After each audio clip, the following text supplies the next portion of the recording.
Should have started the recording.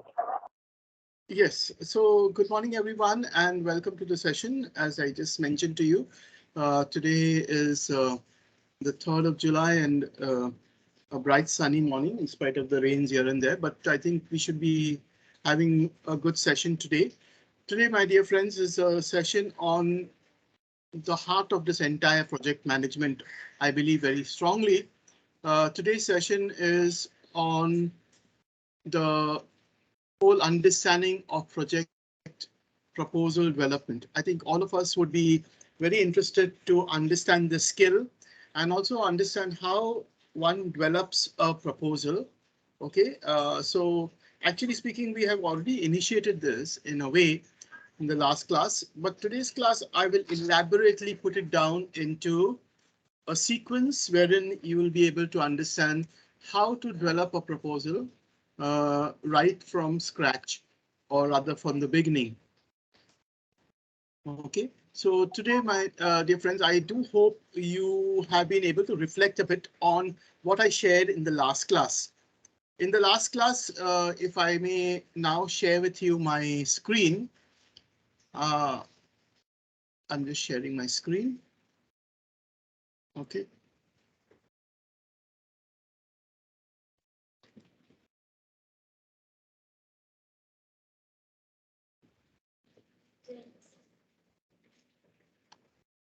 OK, last PowerPoint of mine so that we'll quickly go through some of these points and refresh ourselves. If you remember in the last class, I spoke to you about these points which you can see on your screen.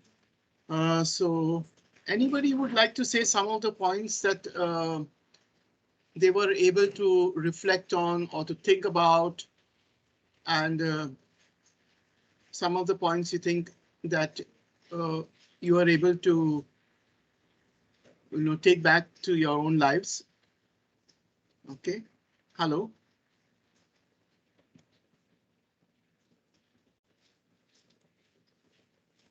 Anybody remembers what was some of the central points of my sharing in the last class?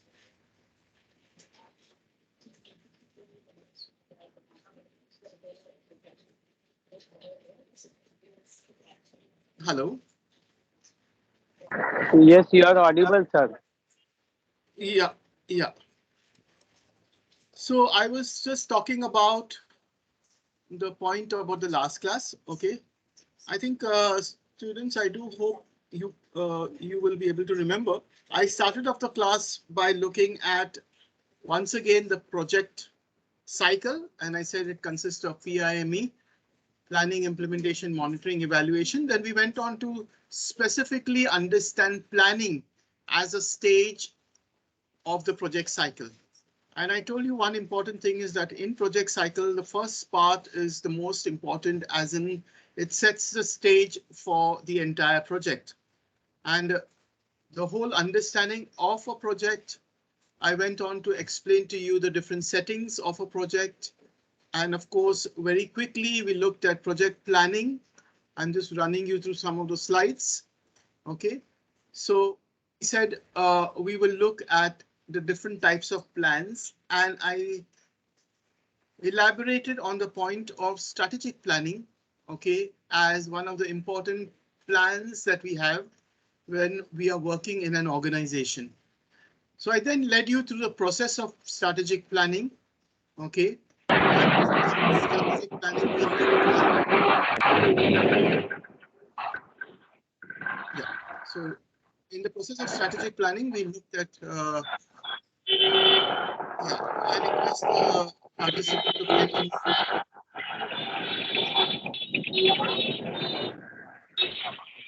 Thank you.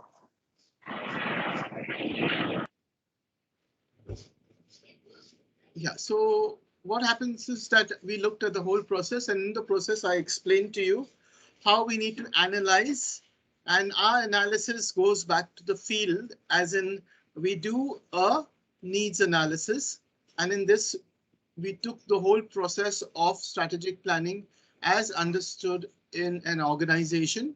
We looked at the elements that forms part of a strategic planning document and a process. And we tried to brainstorm on this and get a clear understanding. And thereon, I led you to the whole understanding of a strategic plan process. We went in to understand the step-by-step way wherein we looked at needs assessment as a primary step towards understanding the status of the organization. I explained to you who becomes the primary stakeholders in the planning or taking up strategic planning. Okay. Um then I also spoke to you about how we identify the target group, and then on we also look at which are the thrust areas, the strategies that we need to build up, and of course these are the remaining points of the strategic plan process. We were to continue, but since I took a little more time in explaining to you the needs analysis part of it, and very specifically, we went into a very elaborate way of understanding needs analysis, and we took up looking at one of the issues wherein we took up hearing impaired. If you remember, we did a mind map on that, and we looked at some of the basic causes, and we went down to the sub causes. And then I led you to the whole process of looking at a problem tree. Okay. And in a problem tree, how we look at the first level and the sub causes, which leads you to another level, second level, the third level, whatever, of the reasons or the causes in the problem tree. Okay. After having looked at that, we said, what are the positive? How can we change this into a positive statement? Those were negative statements, if you remember. A problem tree is based on negative statements, and a objective tree is you transform that into positive statements, and thereafter the arrows that you can see here are the activities that flow from these second and third level of outcomes. This is the first level of outcome, second and the third level of outcome. And in the green here, you can see here is the activities that flow from it. Okay, I'll pause for a while and I will ask you if you have been through or if you have made your own notes in the last class. You would have, if you have any questions before I start, I will then close some of the points that I did not complete in the last class, and then we will then go on to taking on the topic of project of proposal development today. So I now request you to unmute yourself and speak if you have any queries on the points dealt with so far. Yeah. Anybody? Any observations, any comments, any thoughts? Hello. I have also shared this in the group, so you could also open it up on your laptop at home so that you will have a clear understanding and later on reflect on it. Am I with you in the class? Because I didn't get any sound today from any of the participants. Yes, sir. Yes, sir. Yes, sir. Okay, so thank you, Kushala. Thank you, Priyanka and Tanvi, and the others too. I do hope you'll be able to get into this whole. I just wanted to ask you, were you able to reflect further on any of the needs assessments that you could do on a particular topic? I did one on the hearing impaired because I took one of yours examples, and anybody has been able to reflect further or on a kind of an issue that you were able to identify. I said as an exercise during the week, you could take up an issue and actually work on a problem tree that will enable you to actually be very contextual. And thereafter, because now what I'm going to deal with in today's class is very much connected to the last class. Because if you have understood this step, the following steps will become very easy for you to put into place. Any questions on the whole process of coming up with a problem tree? Hello?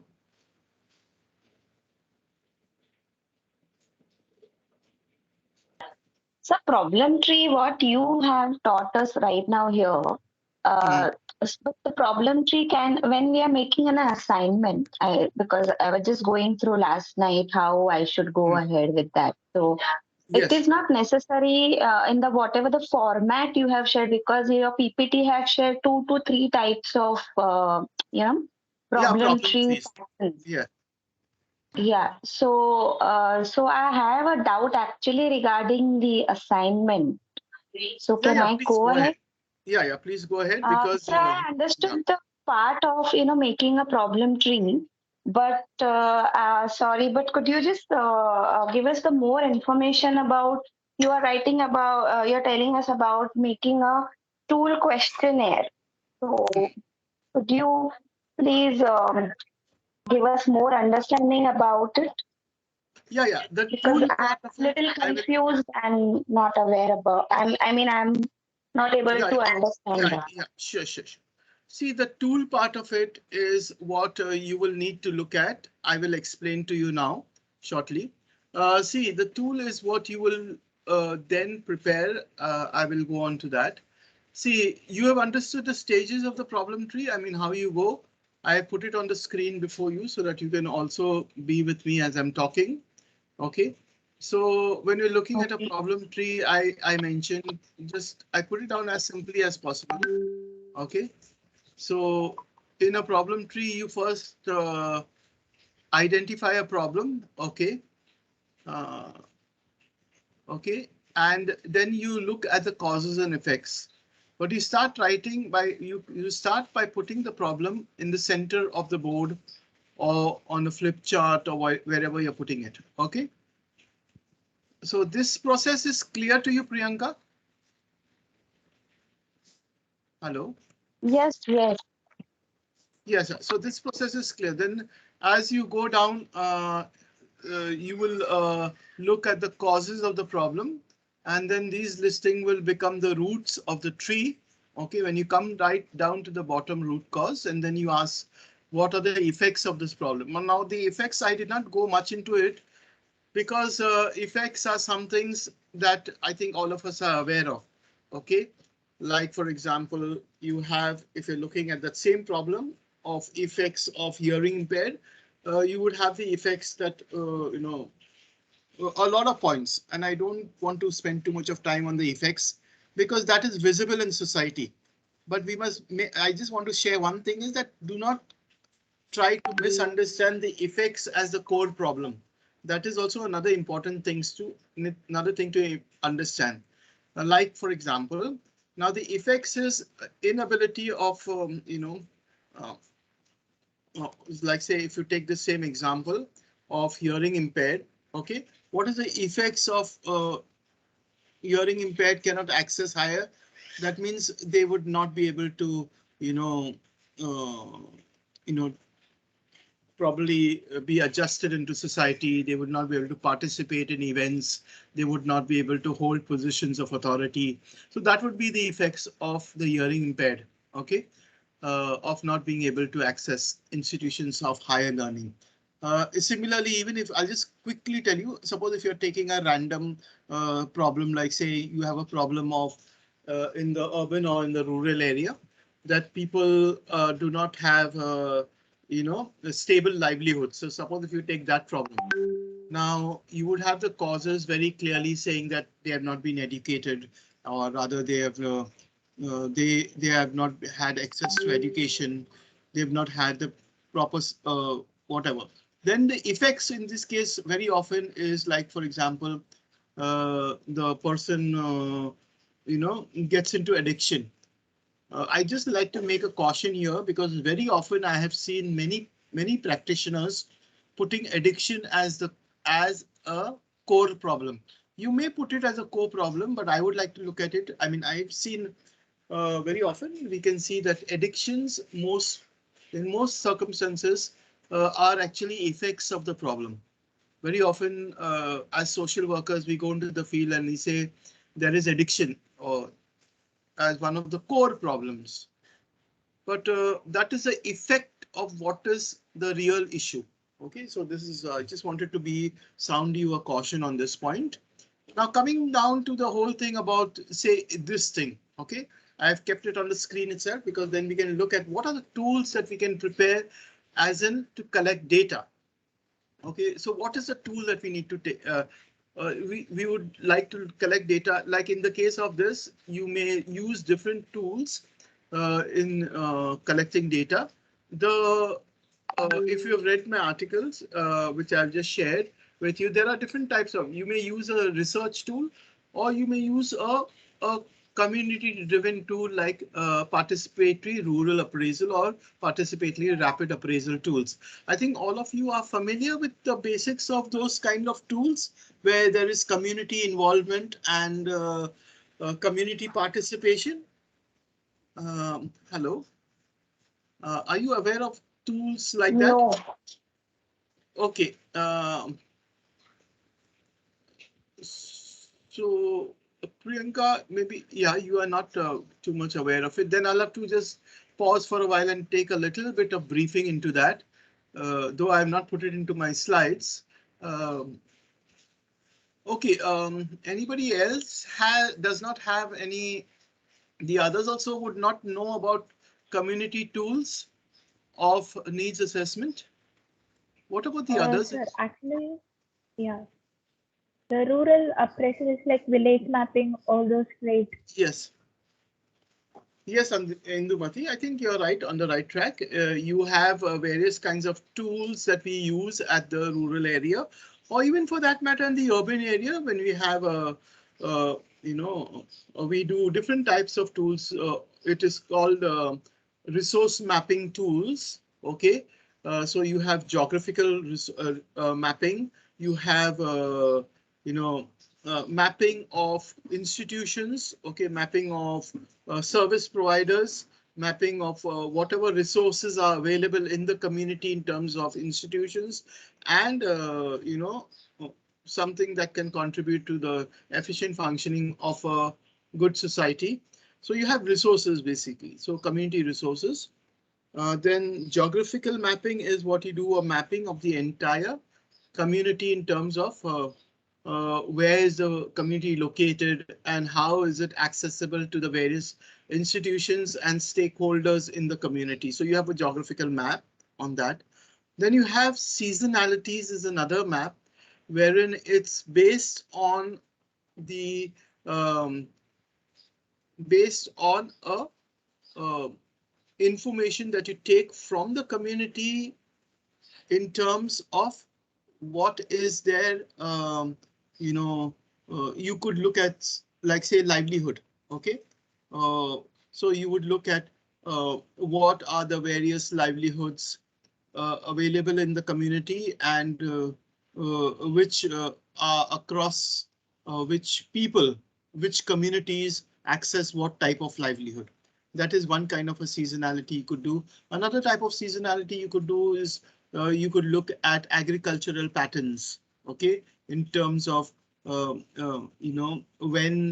what is the agricultural pattern that villagers engage in through the seasons of the year.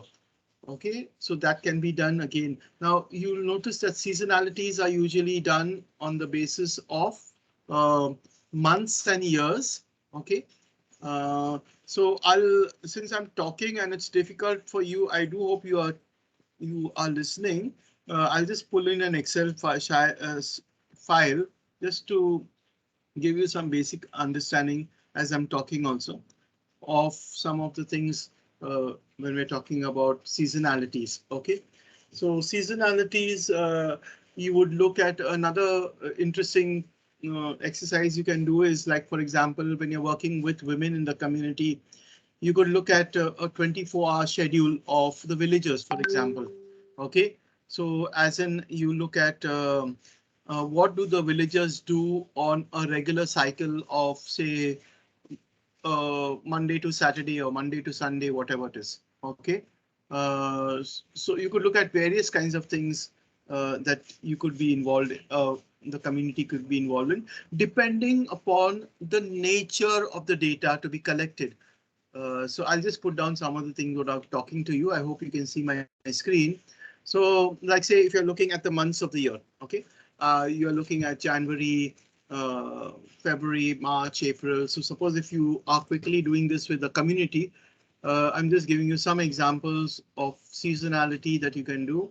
So you could look at the entire thing right up till December, and on this side, you could look at some of you know the farming the farming crops. So suppose if you are looking at the cropping patterns, okay, if you're looking at the cropping patterns in the village, you're looking at livelihood. So you would say in the months of paddy cultivation. Okay, suppose if you're looking at paddy cultivation, you would look at when is paddy cultivation done. So immediately you would put it up as, say, from May to October.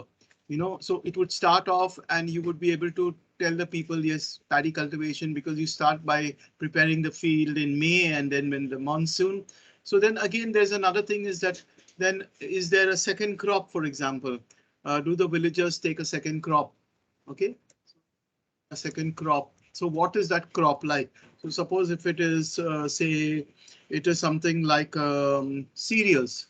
Okay, so or groundnuts, so whatever it is. So it is taken in, say, from November to Jan. Okay, so you would immediately put it up in, and you would mark out all these things as it were in different colors or accordingly. Okay, then you would say there is a third crop which villagers take. I'm just saying, suppose there's a third crop of say something that requires less water. Okay, so say something like groundnuts. So I'm not very sure, but I think something along those lines. So suppose you take those crops and you say, okay, yeah. So you come to know the pattern of cropping in the village. Okay, so you could look at that. Yeah. So what happens is when you are doing a seasonality and looking at this, or another form of a seasonality would be something like, what does a woman do in terms of a 24 hours, the work schedule of a 24 hours. So you would say you would look at so 6 a.m. in the morning. Okay, so you say 6 a.m. to then whatever. Okay, so 10 a.m. So what would be the general thing that women would do during that time? And then from say till from 11 to 11 to till 2 in the afternoon, say. Okay, and then after, say, from 4 p.m. to 9 in the evening. Now what happens is, suppose if you 9 p.m. Now suppose if you're looking at a seasonality like this, so what would be you will be looking at women's participation in labor, for example, or their participation or their work schedules of women. Okay, so you could look at the work schedules of women in the village, whatever it is. Okay, so this would be something like, say, if you're looking at this, this would be what would they do in the mornings? What would be the general pattern? Anybody in the group?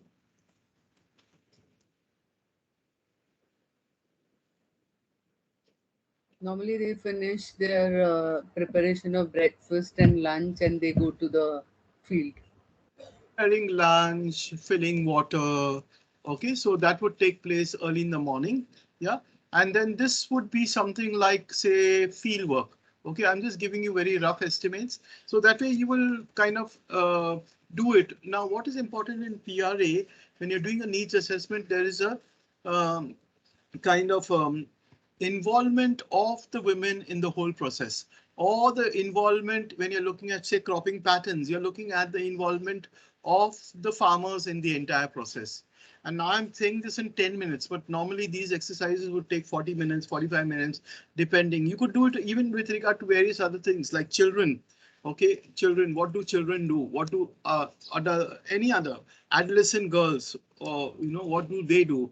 So if you're working with whatever target group, you could look at, and then you could split up. So that is a seasonality exercise. Okay, I also spoke to you about certain geographical mapping. Okay, so these are some of the things. I'm just wondering if I could pull out some of these things to show you as examples. But since you mentioned it, let me just see if I have some of these things because I also teach on PRAs to some students, but I'll have to just search for it at the moment. Maybe during the break time, I'll just try to see if I can pull out those examples which I have with me.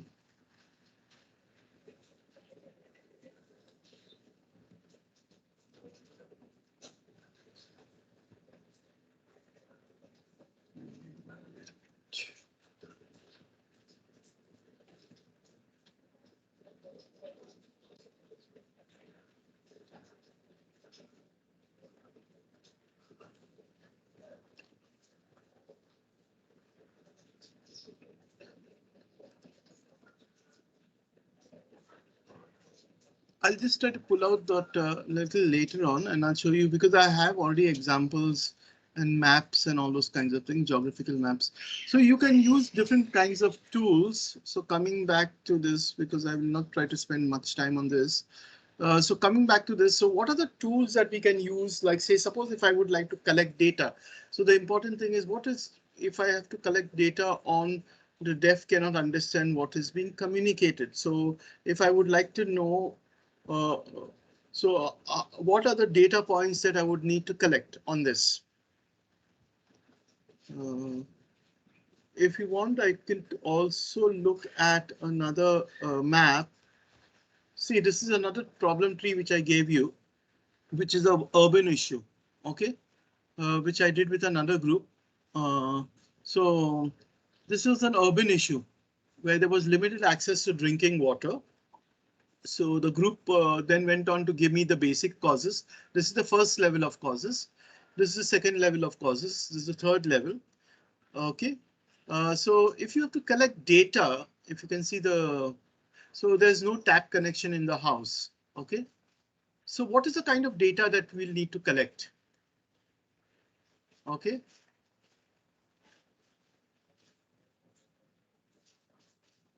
Can you tell me the data points that we would? I think it's quite obvious, quite simple. You need to collect data on the number of taps or the number of households in that community. Okay. And whether they have access, which are the water sources that they have are prevalent in that community. And if that water source is connected to a source in their home. And if that source is there in their home, what is a type of source? As in, do they have one tap or two taps or whatever it is? Okay, or just a tap connection. Okay, so the important thing would be to see how many households have tap connections.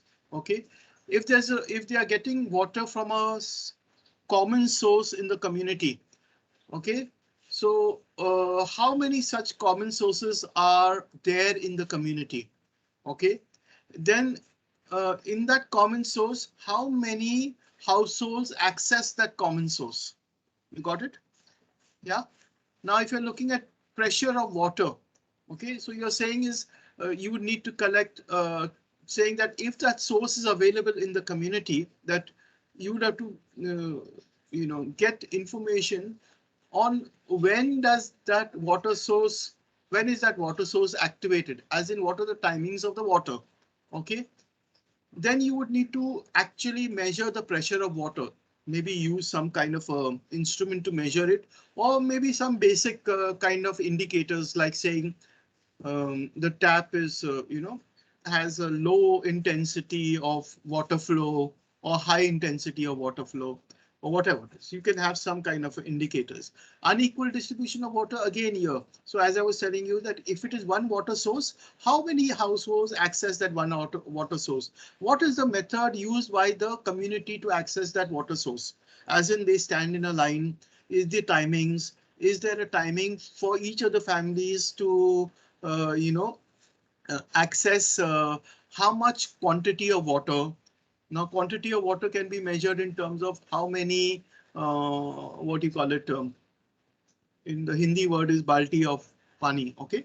So suppose if there is one household is permitted to take, say, four buckets of water, and then the next household will be is there a system? Before that, you will have to ask and say, is there a system? As in, do they have standing in the line? or what is the system used. Okay. Then again, there are other this data points that you'll need to look at. As in what is the amount that they pay to the common source. I mean, who collects that money? Okay, where does that money go to? To which so as you can see, one of the things is water mafia controls the water supply. So who are the people involved in the supply of water? Is it BMC? Is it the common mafia, water mafia? Okay. So all those kinds of things. So, what happens is when you do a problem tree, you have clear indicators on which you will measure your project. So I gave you this little tool, I mean, this little process of preparing a problem tree analysis, because then your project gets very specific in terms of actually measurable outcomes in your project. Okay, so when you're looking at this, then you will come up with an entire a set of data points.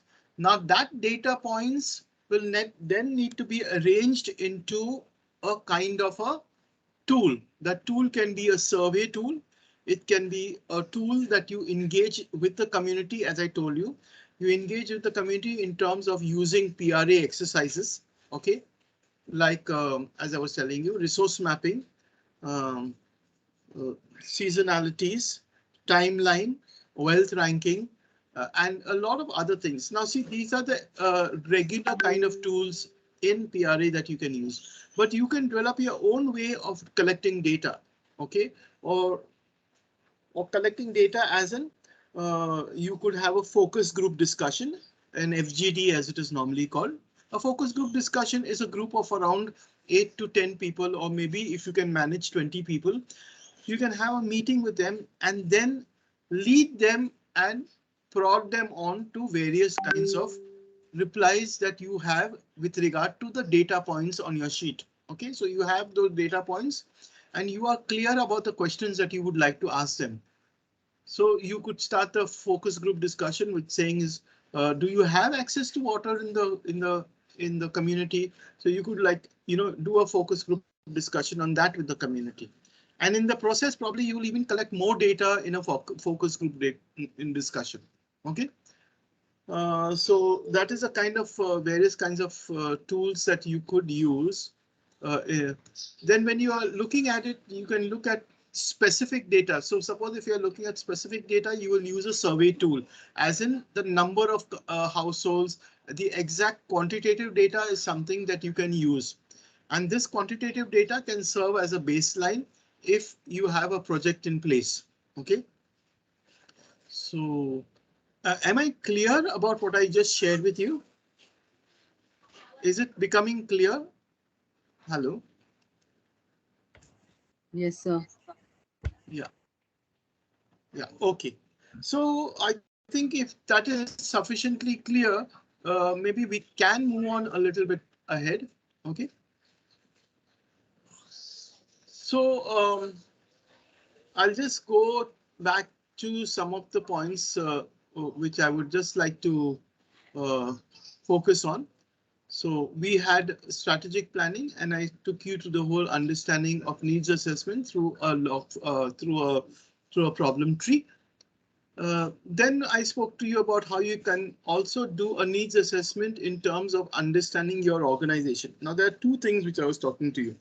One is the needs assessment of the community, and there's one thing is about the needs assessment of the organization, as in you could look at a SWOT analysis in terms of strengths, weaknesses, opportunities, and threats.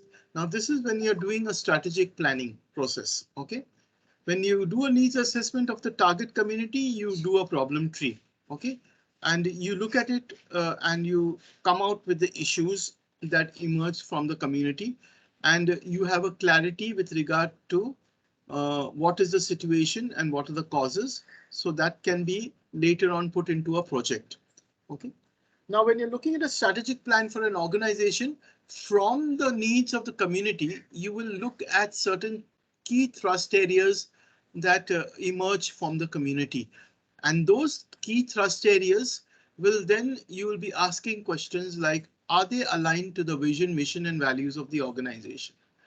you will look at the goal and objectives of each of these thrust areas, and then you will write down the activities of each of these objectives.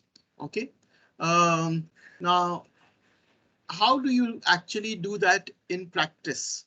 You know, as I was indicating to you in the last class, if you go back to what I was showing you in this, what is this, in this problem tree, you can notice that if you're looking at a central problem, okay, then you have certain key areas or the first level, okay, of problems, which is actually the cause of this major problem that you're looking at. Okay, then you have sub causes, and these sub causes will then take you to the end of your entire problem tree, where you come to a kind of an end. Okay, when you come to the end of a problem tree, as in you cannot take it any further, you then look at what are the kind of actions, let me put it very simply, an action that you will take in order to address these second and third level of causes. Like I told you, that if a deaf have no, this is a positive statement, sorry, this was the negative one, and then I said you change it to a positive statement. So then you will have to say, what is the action should I take so that you will have this output? Okay, so what is this output? This is a positive statement, as in the deaf have no physical impairment. Okay, so you will devise a treatment, or you will take the person for a treatment therein where the person will reduce the level of impairment, and therefore the person will be able to understand what is being communicated. Similarly, we looked at other activities that you can do so that you would be able to address these levels of outputs. And these levels of outputs, once addressed, will automatically show its result in the fact of this first level. Okay, therefore the language of communication will be understood. The students will be able to access higher education. The teachers of higher education institutions would be able to communicate. So these are the first level, and automatically these outcomes would have been addressed, and consequently the main issue would be addressed. Okay. Yeah, so I do hope I'm getting it across. Now we go back again to what I was talking to you earlier. Okay, so we were on this point. We will write activities for each of these objectives. Then we formulate strategies to help to achieve these objectives. We develop a budget plan for each of these thrust areas. Okay, you develop a monitoring plan, develop indicators, and you identify stakeholders. You identify networking partners, and each of these thrust areas you come to arrive at a mission statement of the organization. Now see, a strategic plan is a process. Okay, now this process may take a day, a two, or maybe even probably 5 to 6 days, because your team would need to meet together and discuss this at length. Okay, now who is this team? If you remember in the last class, I said this team will consist of people within your organization, those who hold positions in the organization, as well as those from the grassroots, if you can consult them. Okay, so I said you will identify participants with various roles in the organization, right from those who hold positions of authority to those who come from the grassroots, so that they will contribute towards helping you to not only identify the issue, the target group, okay, but will also help you to understand how to address those objectives which you have set out to achieve. Okay, so coming back again to this, the next following steps would be you come around and you put down all this into a plan. Okay, you put it down into a document. Now this document will need to go step by step as indicated in these steps which I have put down.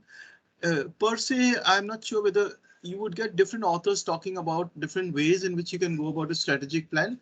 But through my experience of working with organizations, doing OD process myself, I have kind of worked out this process. Okay, if you may sometimes disagree, but I have looked at a participatory approach of coming about with a strategic plan.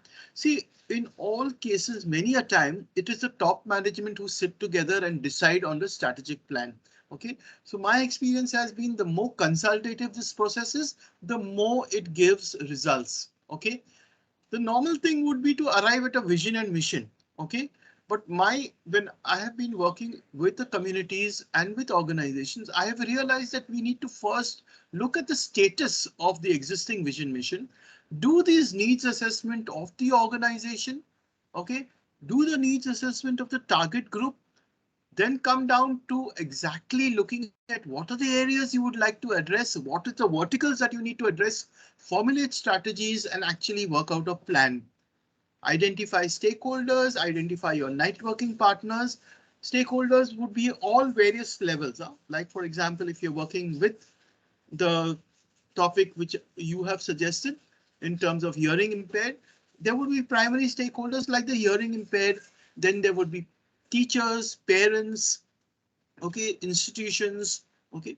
Networking partners would be the government, various other hearing impaired, organizations dealing with the issue. So you would have all kinds of networking partners, even funding organizations. You need to work with them and you need to identify them and how you can strengthen your entire process of your organization. Okay. Sorry. Yeah. So from the objectives of each of these thrust areas, we then come to the mission statement. So my general comment on all this would be, see, when you're working at a strategic plan, you don't work at the vision mission at the start. Okay, please make a note of this point, which I'm telling you. See, normally many organizations, they say, okay, let's decide what is our vision and mission. I have an inverted paradigm for this, or inverted, process for this. I would say that your vision would come last, as in if you're working on an issue, let the issue determine what you want to work with. Rather, let it come from what the existing reality is. So once you have identified each of your thrust areas, then you look at your thrust areas and then you say, what could be the mission of the organization? You fine tune the vision of the organization and the values that you stand for. Now this becomes very meaningful, because then you begin to not only come and arrive at the points that you want in your strategic point, but you have also achieved another thing in the process. That is, you would have got all the partners aboard. And I'll tell you, the impact of your interventions will be higher in this case. Okay, so that is with regard to strategic plan. Of course, yes, the last Sunday I ran through this very fast, but I do hope now this thing is becoming clear to you. Okay, any questions along this line before I proceed? Hello. No, sir. No, sir. Yeah, yeah. Thank you for listening, because if you listen, then you will understand the train of thought that I'm trying to put across. Okay, so having worked on the strategic plan, there is some other important things like the work breakdown structure. Now, the work breakdown structure, as per your syllabus, I was supposed to explain it yesterday, I mean last Sunday. Now, the works breakdown structure is a tool. Basically, it's a tool that you put into place as in when you are working at planning your project. Okay, that means suppose if you want to achieve goals, what is your project goals and what would be the process that you would indicate that is to achieve those goals. Okay, so like for example, like in this little picture that you can see on your screen, in any project that you undertake, there would be a process. So a work breakdown structure would indicate what would be the process that would be involved in order to achieve this project. Like for example, a social work project, you would have certain things like community mobilization. Okay, so see here what we see in the screen here is initiation. Okay, so for you in the social work field, it would be initiating the project as in you actually look at developing the project, working with a team, planning it. Now, these are the general terms which I purposely put in terms of whenever you're looking at your corporate, you would normally look at it: initiation, planning, execution, control, and closure. Okay, so we have even looked at that in 4 different steps when we did the first class. But a work breakdown structure actually breaks down this process and says, what is it that you need to do at every step of the project? Okay, who are the important people in that process? What would you need to put in place in order to achieve that goal of that process? Okay, so it integrates a lot of factors. It integrates factors like the scope, the cost, the schedule. Okay, so all those kinds of things put into place. Now, work breakdown structure, as explained to you in this, I will explain in detail when I'm doing now the proposal.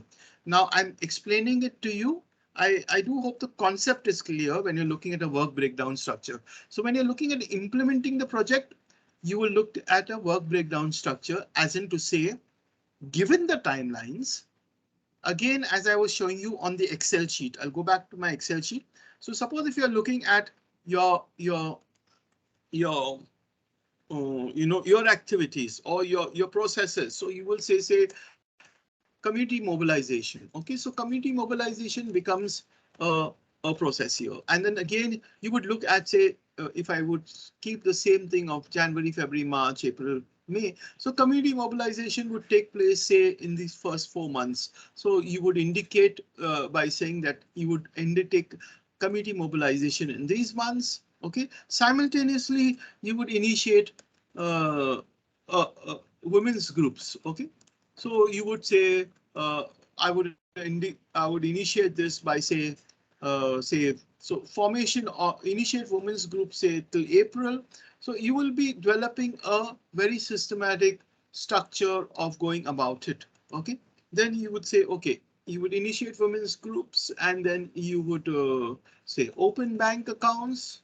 Okay, so that would take place, say, in April and May. So that would be finalized in that. So what you're doing is you are breaking down the whole process. Okay, you're breaking down the process into small units and trying to say how you would undertake that. Okay. So what is important in a work breakdown structure? You gather the critical documents, whatever you would like to achieve. Okay, and what is your plan? So each of us would have a plan, a project plan. So that project plan would be the proposal, which I'm now going to show it to you. You would get the entire proposal into place. So now in this case, what would be your proposal? Your proposal would be, in your proposal, one of the important things would be, uh, forming groups. Okay, uh, say suppose if your achievable outcome would have been forming saving groups that learn basics of financial management. I'm just giving you a kind of a achievable goal. So say suppose if that is your entire thing. Okay, so say that is your, so you would look at that and you would break it down into achievable goals. Okay, so coming back again to this, you would identify key team members.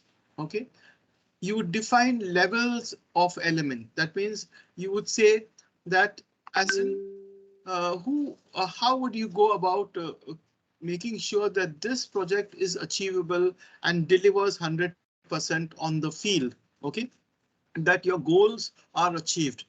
Okay, so you would look at how you would go about doing that. Okay, then you would break down those elements in terms of level 1, level 2, level 3. Okay, ask the questions of, how can you make the project more manageable? Okay, so you will work down a work breakdown structure in order to make sure that when you're saying, for example, I'm giving you here, if you want to know that you want to form saving groups and these groups learn basic financial management. So I said, okay, open bank account. What is the missing points here? Here you would have another important point would be the training of women on financial uh, whatever financial products, for example, financial products as in, you know, opening a bank account, access to other things, various other things. So you would have something like, you know, let me just freeze the screen here so that, yeah, so that we can move ahead here. Okay, so you have. Sir, excuse me. Yes, yes. Tell me. Sir, am I audible? Am I audible, sir? Yeah, please go ahead, Kushala. Tell me your question. No. I was just checking because I thought I'm not audible. That's why. Thank you. Yeah. I hope you are able to listen and join in um, on the thoughts which I'm sharing. Yeah. Yeah, Okay. I'm there. I'm there. But I thought what I'm saying, it's not reaching you. That's why. So I was just checking. Yeah. Actually, Thank you, sir. for me, Yeah. it's I tell you honestly, Kushala, it's a challenge because these online classes makes me feel a little silly because I'm talking to a blank screen. So that's the reason. As in, I'm trying to make it as um, you know Interactive. interactive. Yeah. So I'm trying to. So that's the reason I'm using a screen so that you can be with me as I'm talking. Okay. Yes, sir. So Yes, yeah. sir. Thank you. So yeah. So as this is happening, you could also do a training, say for example in May, which overlaps with the opening of the account, and so you could have a training in May, June, for example. Okay, and you can come down for a training, and you can look at a training that happens. Then you would look at women, you know, start savings in their groups. Okay, so let's say that happens. So this starts, and as soon as they have opened up their accounts, so say they have opened up their accounts in April and May. So then simultaneously this runs through.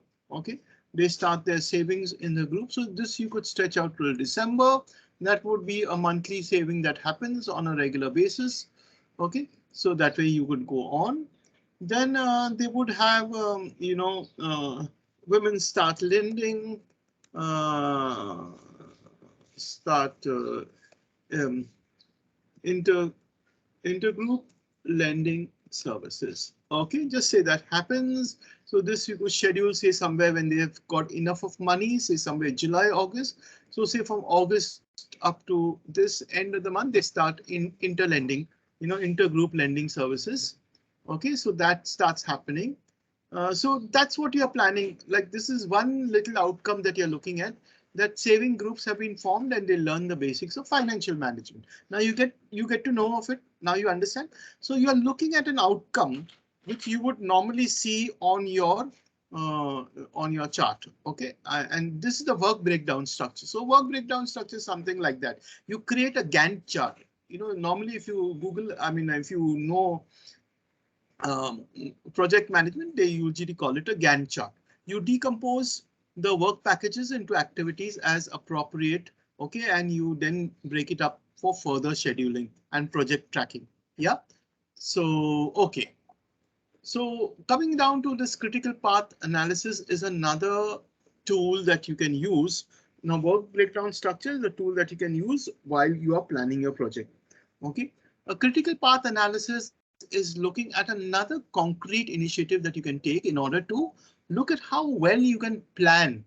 Okay, how do you plan in such a way that you would be very clear about uh, how you will achieve a particular activity. Now, take for example, you have an activity that you would need to uh, uh, like say you have an activity of forming uh, uh, forming a group, or rather forming a group of women, as I just indicated to you.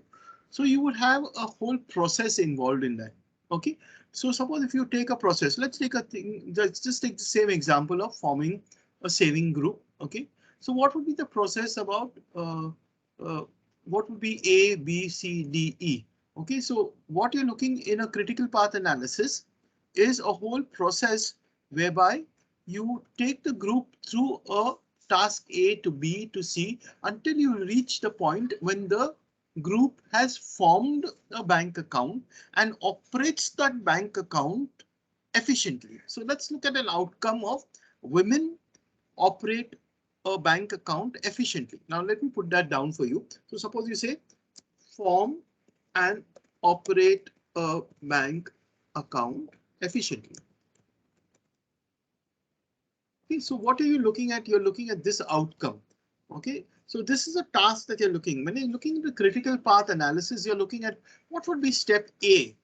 So can you join me in this? Your step A would be first an introduction or rather a training for women. Okay, for women on bank opening and its benefits. Okay, let's say that. So that's your first thing. Then you would need to help them understand the documents required in a bank account. Okay, am I on the right track? Am I on the right track? Yes. Yeah. Yes, sir. Yeah, and then what would be the next step after this? After they've got the bank account, then we would mean to take them to a bank. Let's suppose that's the next step. Take them to a bank and actually a kind of an exposure visit. Let's call it an exposure visit so that they get familiar with the bank ambience. They meet the officers. Okay, whatever. Then the fourth process would be they actually uh, fill the form. Okay, put it in the bank. Okay, so that would. Then after that, the next process would be that they conduct meetings,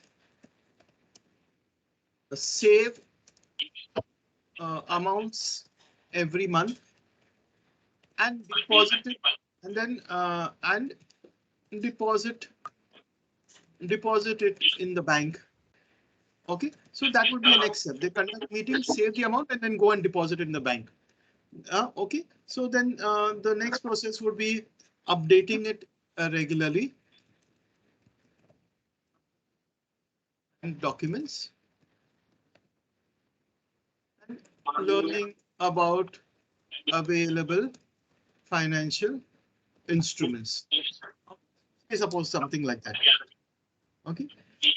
And then the next one, if you want to take them to the next step, is they take financial loans. Or before they take financial loans, they are able to operate their bank account without external help. This is the whole step by step I'm telling you. Okay. So now say A, B, C, D, E, F, G. Okay, now you look at what is critical path analysis telling you. You need to help them to take them from task A to task B. Okay, so how much time will task A take? How much time will task B take? Okay, so here I purposely put it up into an Excel sheet because I find Excel sheet one of the best things to help you to plan. So suppose if you're looking at planning, okay, to helping them to form and operate a bank account. So you're looking at introduction and training. So when will you do that introduction and training? You'll do it, say, in the first 2 months. Let's hope it happens here. The documents too, you will take it in the next 2 months and you will say, yes, it is done in this. You take them and expose them to actually meet bank officials in the next 2 months. Let's hope it happens that time. Okay, so that happens there. Okay, and they actually fill the forms. Perhaps it could happen simultaneously. Let's hope it happens simultaneously. Okay, so that happens simultaneously. You conduct meetings and save, so that will happen right through. And they learn to save and deposit that every time. Okay, they update bank accounts and they learn about savings and all. Then say around July, August, September, they learn to. So you are planning an entire schedule that will take place at that time. They are able to operate without banks because now they are able to update. So now from here onwards, or rather from here onwards till December, they have achieved a great success. Okay, and this success, okay, how do I put it in another color? Okay, so this is it. So now you will notice that they are able to conduct meetings and they are able to operate their account. You could highlight this as one of the important things. OK, so you could say that this is something of an achievable. When you reach this point, you are able to whatever, you are able to know that your organization is doing well. OK, so that you have achieved it. So this is your critical path analysis.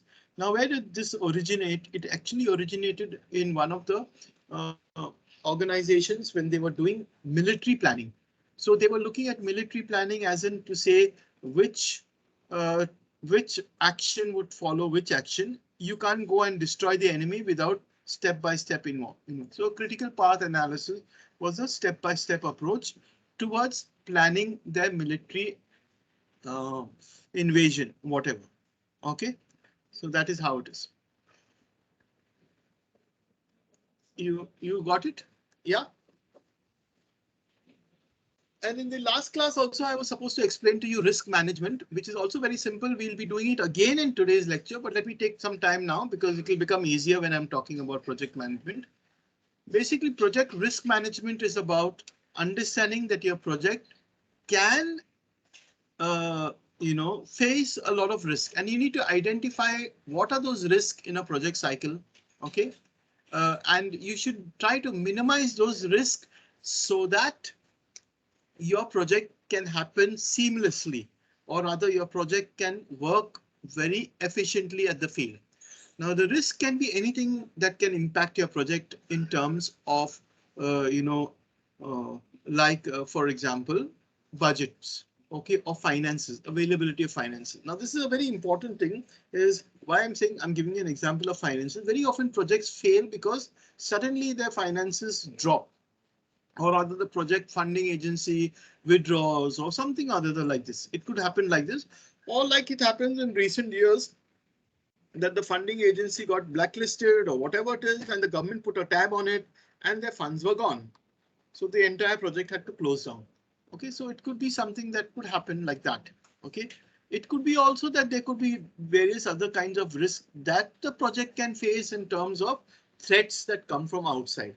OK, so as in, like, suppose if you're doing a project, there could be threats like political parties or local, stakeholders who stand to benefit or lose from the project by your presence. Now you are trying to do something good for the community, but those stakeholders who are involved would actually, suffer from your project, as in they would lose business. Take, for example, if a women's group starts producing vegetables. OK, now what happens to the local man who's supplying vegetables in that market area? And now suddenly your women's group has started producing vegetables and there is an abundance of vegetables. As a result, the prices drop and also your women are getting good livelihood. So that is a threat to the vegetable vendor who is a middle class or a person who's probably coming from outside your village to sell vegetables. So that person is a potential risk. So when you do stakeholder analysis, you need to see who are the stakeholders that stand to benefit or lose from the process. So what happens is in project risk management, you look at all those strategies to be put in place so as to reduce the impact of risk on your project. OK, and see how you can take them into the process or minimize the risk that can cause to your projects. OK, when I'll be doing the log frame, I will show you how we will incorporate a separate column in order to understand those risks. OK, any questions with regard to risk? I think this should be sufficiently clear. Yeah. Yeah. How can we manage risk? Of course, we take steps to manage risk in terms of planning for that risk, identify, persons in the team that who actually are able to pinpoint areas of risk and minimize those risks. OK, get your entire stakeholders involved in the process. OK, and get them into planning and executing your project. OK, so that's how you reduce the impact of your risk on your project. OK, so regular meetings, monitoring is another process by where you actually reduce the risk that your project faces. OK, so you could actually look at what are the various and analyze what are the persons who can contribute to your risk or other impacting your project. You actually look at techniques. You select the kind of technique that you would like to select in terms of addressing that risk, and then you monitor it as it progresses. Okay. Okay, fine. Am I okay? Am I with you on this point so far? Yeah. Yeah. Yes, See, sir. what happens when I think I'm with you. So you know what happens is when I talk, I'm losing out on the slides because I'm sharing and I'm getting you involved in the whole process.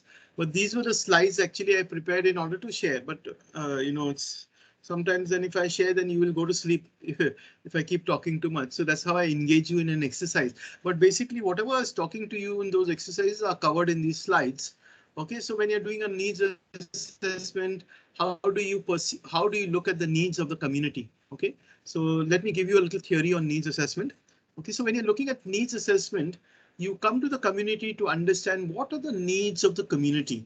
Okay, you look at what is it that the community understands as a priority in terms that need to be addressed. So there are three kinds of perspectives on need when you're looking at needs assessment. You're looking at perceived needs, expressed needs, and relative needs. Okay, when you're looking at perceived needs, you're looking at people. What do people think about their needs?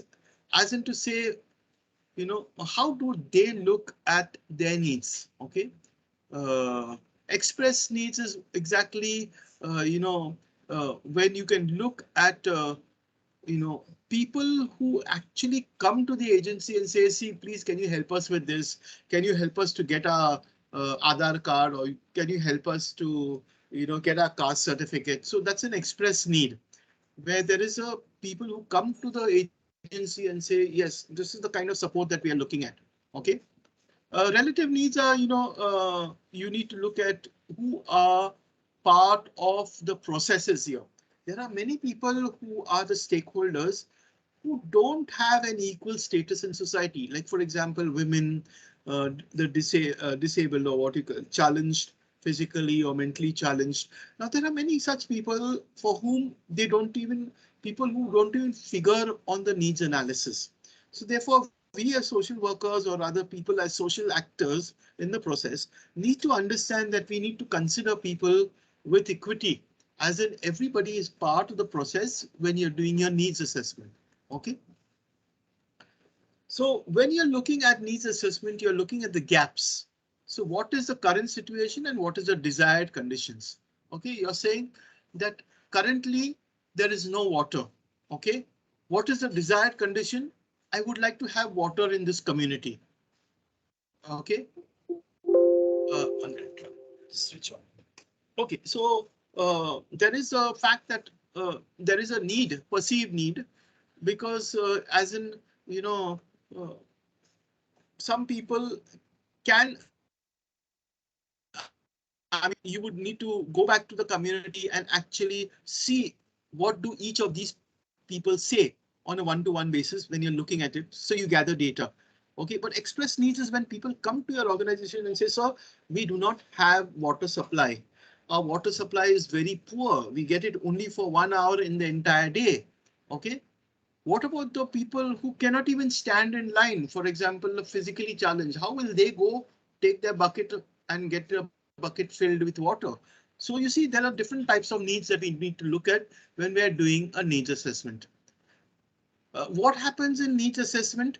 We often take only a particular group. Okay, those who are able to share, you know, and then we say that, okay, this is the needs of the community. But what do we actually need to do using PRA tools? What do?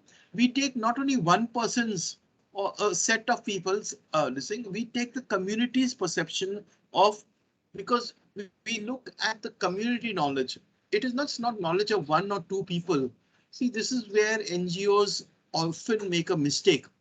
They just catch hold of 2 or 3 people and say, "Kai झालं इथे काय होतं आहे?" Then they will say, इथे पाणी नाही आहे. But they could be people from the affluent community whom you have contacted. Okay, and they will tell you, water is not there. Every day people stand in line. See, this is how they will talk. People stand in line and they get water. But is that the reality? Now, using a PRA tool, you will actually get to know what is the reality in the community, what times the water comes, what times the water doesn't come. OK, so the whole team has to actually sit down and get that information. Therefore, PRA tools become an important way in which we can gather information and get our needs analysis into place. OK. Another form of analysis that we can look at is pestle analysis. Now, see, whenever you are looking at your organization and you're looking at your project, one of the important things to do is, see, whenever you're writing a project, is to do a pestle analysis. Pestle analysis is something that you collect data on the issue in the context of various factors that affect the community. For example, political, economic, sociological, technological, legal, environmental. So what is it that is impacting? So what you're looking at is the external factors that are impacting your project. Let's take the same project of water scarcity in the community. So what are the political issues that are impinging on the community, that is affecting the community with regard to water supply? What are the economic constraints that affect the community with regard to water supply? OK, like, for example, the ability of the community to purchase water. OK, or the other challenges that the community face, like high rates of water. Well, as the rest of the people, even in buildings and flats, they pay a very nominal rate for water. But those in the communities, in the busties, they're paying up to 10% 10x% of water charges.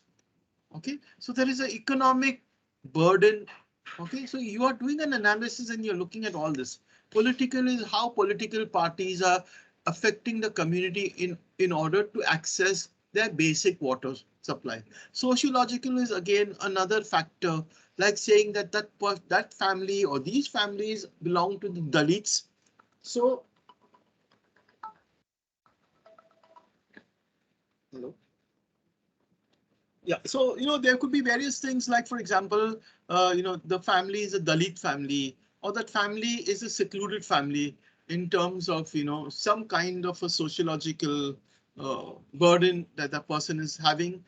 Maybe, that particular family may be having the lady, I'm just giving you an example, like, for example, she may be a local prostitute, for example. OK, then she would not want to come out in the open, or she would have a hidden life or whatever.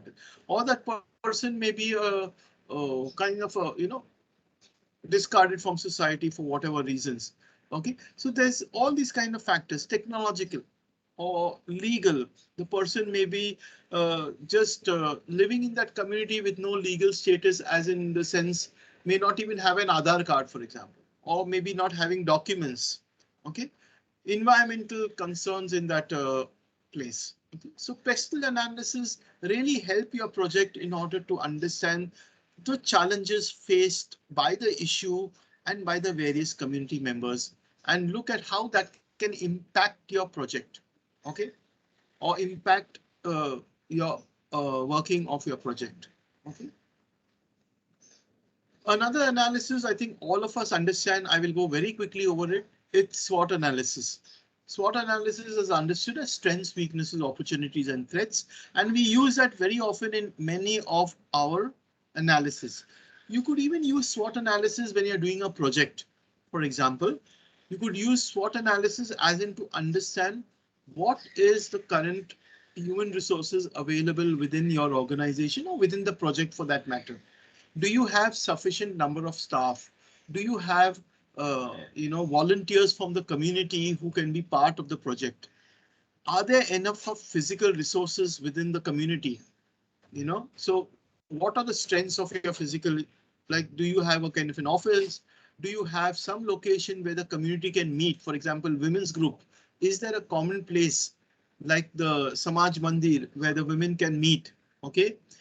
Is there any activities that you can, run in terms of by yourself, or do you need, actually finances to run that? So suppose if there is finances required, then that would be more of a kind of a weakness. But if it is an activity that requires less of finance, that could be a strength. Okay. Past experiences, the fact that, you have a very good hold in the community, opportunities and threats. What are the threats that you face in that community?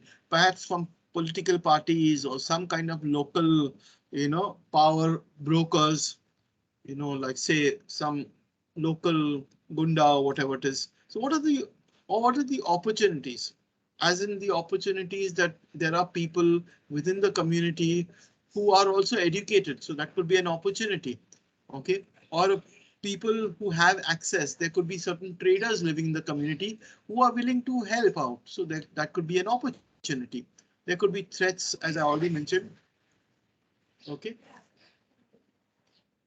Then there could be different kinds of funding would be a threat. For example, your entire organization could close down because of a lack of funding. Okay, so that would be a SWOT analysis. Now I'll just quickly, I think this I've already covered, problem tree. So this is there in your, yeah, baseline is something that you will do as collecting data as in when you start your project. Okay, baseline data is something that you will use to measure so that you will use it in monitoring. I'll come back to baseline data a little later on when we're looking at monitoring. Okay. So in needs assessment, you will look at needs assessment. I gave you the example of water scarcity. You can look at various issues within the community like health, migration, whatever it is. You could use various tools to assess the needs. I gave you examples of the tools like survey, PRA, focus group discussions, certain tools that you could evolve yourself. See, tools need not be something that should kind of, be limited. Use your creative. Tools is something that you use to collect data. So that can be very creatively used depending upon what you have and what, strengths you have within yourself and in your organization. What are the questions that you will propose that came from your log frame? Your problem tree. Okay. Now coming to this. Now this is what I told you in that slide earlier when I gave you a kind of a little assignment to do is decide on a location. So now look at concretely. I would suggest that you do it very, very practically. Now I would like you to pick up the skills, students, as you are doing it. So don't do it for the sake of doing it to get marks. Marks I'll give you, don't worry. But the important thing is at the end of this entire 4 sessions, you should have picked up certain skills that will help you right through your entire professional life. And one of the important and the most important skills, which I believe is needs assessment, which can help you to develop a problem tree. So how do you come around that? You first decide on the location. You say, what is the location, the geographical location in which you're working? Very often I'll tell you through my own experience, because I've done a monitoring of many projects. I ask people, how did you come about selecting your location? How did you arrive at selecting the location? So often the very standard answer is my organization has been working in this area. So that's how we are working in this area. So what would be your answer? Suppose if I ask you, decide on a location, what would be your answer to select a location?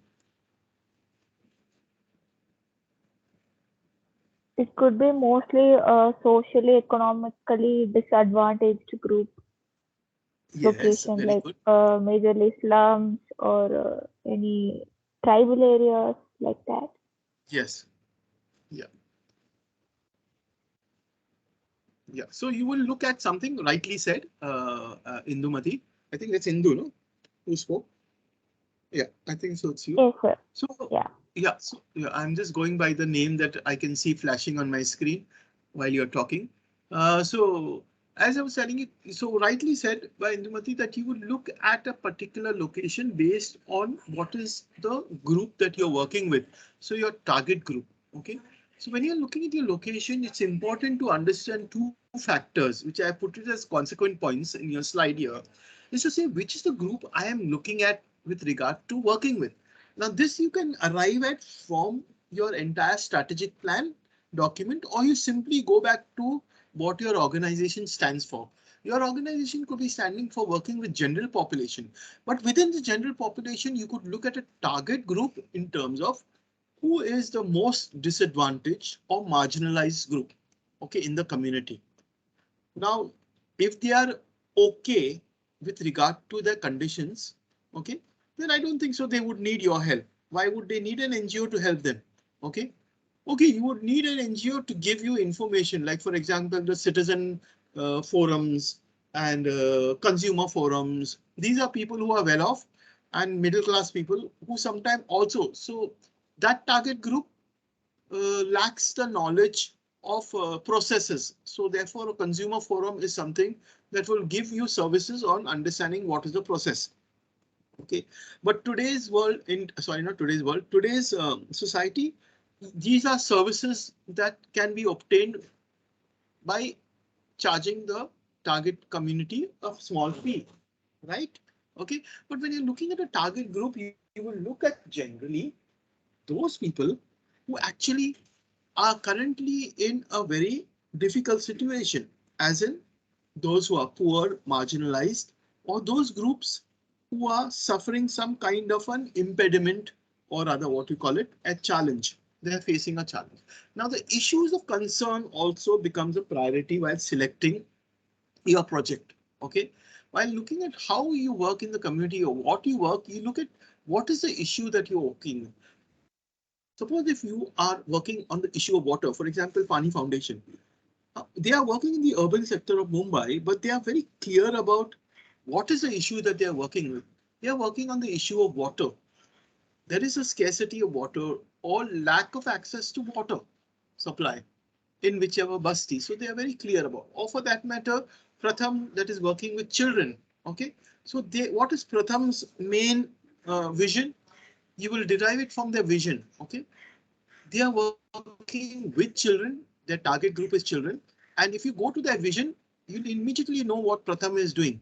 What is Pratham's vision? Okay, it says it in one statement. Okay, Pratham says one statement when you're looking at a vision, their vision. If you remember, anybody has known Pratham? Anybody has heard about Pratham? Yes, I have. Yes, sir. It was my placement also for the first year. Okay, great, great. So you must have heard that Pratham works with children, okay, on the issue of education. But if you go to their vision statement, what does it say? Each child in school learning. Amazing. I was kind of just so happy with their vision statement because it captures everything in that. It's so beautifully, just in around 5-6 words, it captures the entire sentiments of the organization. It says what? Each child in school learning. Isn't that exciting? I mean, when I read that statement, I say, wow, this is something great. Each child in school learning. So what is it? It is looking at the issue of children who have dropped out of school. Okay. And not only that, they are learning. Amazing statement. Okay. So now now when you know that you're looking at dropout children, a dropout children is the issue. You will need to look at a problem tree. Okay. Draw a problem tree and then determine the data points on which you will need data. So when you look at a problem tree, you will come to know the causes. What are the sub causes? And based on that, you will say, what are the data points on which you need data? Okay, and then start preparing a tool. Okay, so that is what we were till last week. Okay, now try to complete all that. There's so much of points to cover, but anyway, I'm trying to be as clear and covering all the points of the syllabus.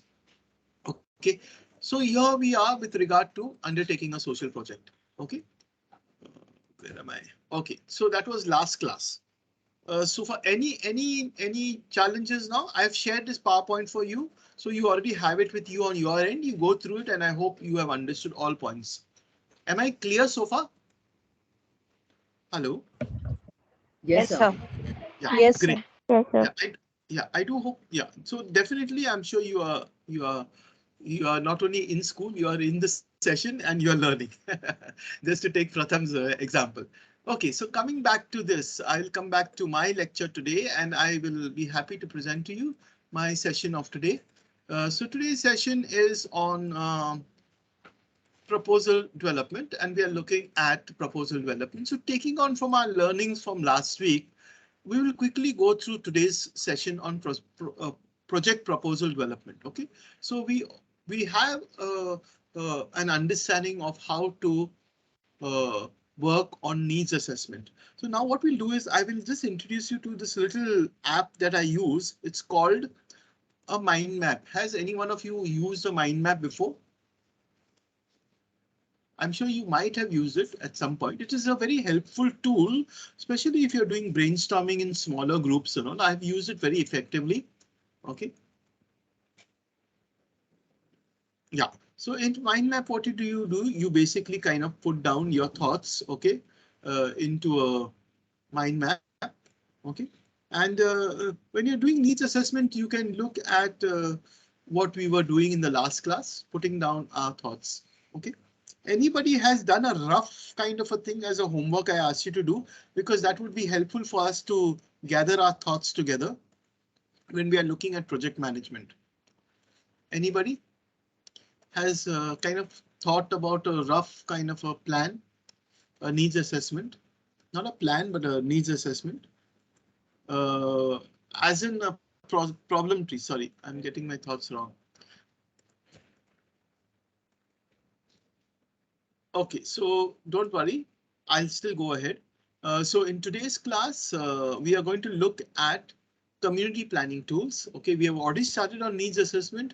That was supposed to be in today's class, but I took it in the last class because I thought if you are ready with it and you have reflected it on the whole week, then we will go very quickly in today's class. OK, in today's class, we are going to look at needs analysis, which again I will affirm. And I will look at problem tree analysis, log frame analysis, and results-based management, RBM. So this is a very common terminology that you will have heard in all circles. It's called RBM, OK, methodology or results-based management methodology. OK, so proposal development processes, and I will show you what is the strategies and how we can arrive at monitoring. Monitoring and evaluation I'll actually do in the next session. But today's session, though you may say, oh my God, we have 3 hours more, but don't believe me, the 3 hours will go very quickly, because when you're looking at proposal development, you'll realize that you'll need more time to do it. I'm trying to summarize everything into these short modules. OK, but bear with me, and I do hope you're listening attentively, because these are very important parts. OK. OK. So your marks are supposed to be 30, and ma'am was just bringing to my notice that we could look at a process. And I was just thinking, what would be the essential take home for you at the end of this entire module? So in the 7th module, you're learning basically on various points. Like, for example, you're looking at how to work out a project and how to actually do a lot of important steps in working out this project in terms of doing a needs assessment, a proposal development, and actually presenting it and monitoring and evaluating. Monitoring and evaluating it, you'll automatically learn once these basics are into place. So I thought basically maybe you need to do an assignment that will really help you to develop the skill. So what I would like you to do is you can see it on your screen. I'll just make it large. OK, so your assignment is like this. You would undertake a needs assessment, like I said in the last class, using any PRA tools. I mean, you could do 2-3 tools. It is not supposed to be limited to one tool. For example, you could use a tool, like resource mapping, and you would have certain indicators to collect data on that resource mapping. And then you would have a geographical map. Then you would have certain questions in a survey, and probably you will do a focus group discussion on a particular 2 or 3 topics that is concerning your topic. OK, so that could be, I'm just giving you an example like how your assignment will actually take shape. OK, so my most important thing is you should be able to come out with a problem tree. OK, you should be able to come out with a baseline tool. So a problem tree is something that I showed you already, and we will further work on it if you think you need some more clarifications on that. Then a baseline tool is something like a survey tool. Okay, you can prepare it in 4 pages, as in the data points and the questions that you can ask and the kind of a way in which you will get the data from the field. Okay, so preparing a log frame is something I'm going to show you now. Okay, and then preparing a budget. Okay, now let's go step by step. This is with regard to the assignment. So actually the assignment is one question only, one assignment only, but I've broken it down so that you can be clear. Okay, so you will prepare a problem tree, you will prepare a baseline tool, and you'll prepare a log frame and a budget. So you have 4 parts. The first part I have assigned 15 marks because it is actually containing 2 points. It's containing the problem tree and it's containing the tool. Okay, so 2 things in that. So I'm giving you 15 marks for that. The second part is 10 marks because this log frame is very important. This log frame is something that is very, interestingly written out. Okay, and then the budget is something maybe you already know about writing budget, but I'm going to show you a methodology that will make it very easy for you to make budgets. Okay. Okay. Does that sound exciting? Hello? Hello? Too many things to Yes, do in one Yes, sir. assignment. Yes, sir. Okay, okay. No, you may think it is too many things, but I'll tell you it's all very practical. You will not have to refer to any Yes, sir. books. Yeah, as in you Yes. will read. See, reading is very important. I'm going to give you things to read, but that reading is for you to understand. And I'll tell you in life, see, you are already a practitioner. You are already in the field. See, believe me, after I studied my MSW and did all my degrees, I think I learned more in the field. Believe me, you are doing a course now. And I'm trying to make this course more practical. Why? Because I believe very firmly that you learn by doing. Okay. Hello. Yeah. So I'm giving you something so practical that at the end of this assignment, if you really pick this up, you would have achieved the goal of this entire project, of this entire module. 7-number module will actually teach you something very fundamental in life. Okay. Yeah. So I do hope you will be able to see its value at the end of it. Okay. Because this is something I strongly believe that, if you pick up the skill, you don't need to thank me. You thank your God and your this thing, life, that you have received this input, because this is going to help you tremendously in the field. Okay. So Sir, what is coming the back to what timeline for submission? timeline for submission, as in what is the timeline now? I'll just get to Nilima ma'am and tell you that. Okay. See, as I'm talking to you, you are already starting to do your assignment for that matter. So if I'm talking to you and if you are getting some thoughts, you can already put down those thoughts, you see, and you are already starting working on your assignment. Okay. So that way, timeline, as in, I suppose she will let me know. I will just check out with Nilima ma'am and get back to you on that. Okay. Okay. Coming back to this. Yeah. So coming back to this.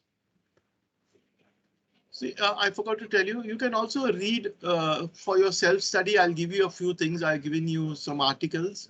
I'll give you maybe 1 or 2 more articles for you to read. Okay, and for your own study. But maybe you're going to be assessed on your term end exam, your class participation, and your assignment. Okay, so that is how it is. Okay, so today's session, I have summarized this in. So I'm a little 15 minutes late. Maybe half an hour late. Now we'll go on to results management. Okay. So having understood needs analysis, we now go on to results-based management, and we try to understand this. Actually, we have already covered some part of results-based management. I'll just tell you what is results-based management. Let me go to my session. I'll just go to my PowerPoint because I keep forgetting about my PowerPoint. Okay.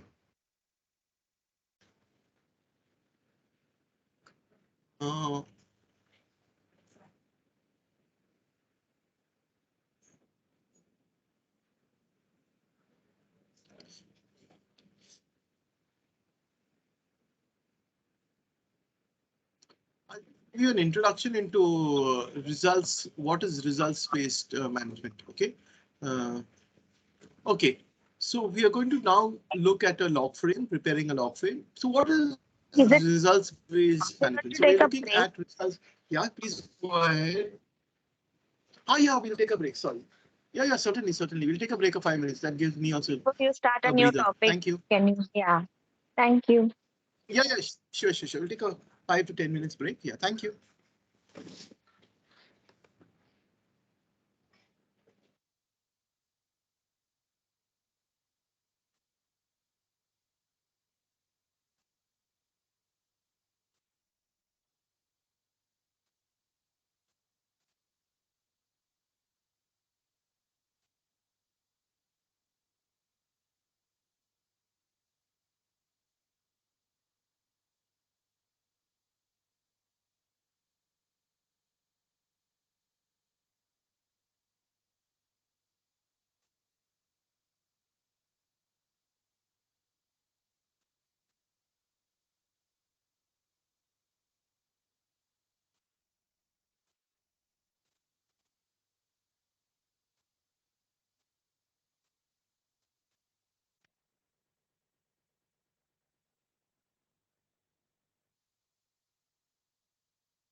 can we come back?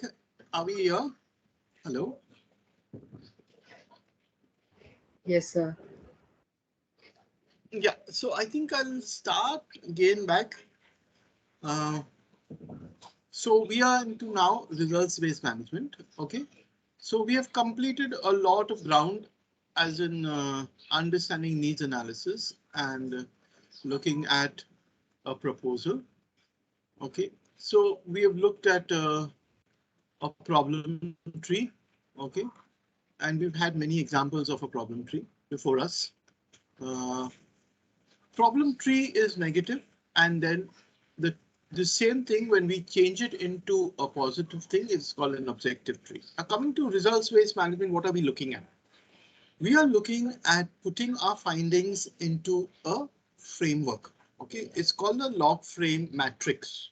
Okay, or it's also called the log frame analysis. So when you're looking at results-based management, what is the key word that we're looking at? We are looking at the key word in this topic as results. Okay, so what is this results are we looking at? Every project is designed to achieve results. It is designed to achieve change. So in results management, we are looking at a process whereby we are looking at ensuring an organization or a project that puts into place a tool to measure that change, to measure that results. Okay, so what is that? It is a strategy and a project monitoring and evaluation tool by which all actors contribute to achieving a set of results. That means results-based management is basically looking at effectiveness and accountability.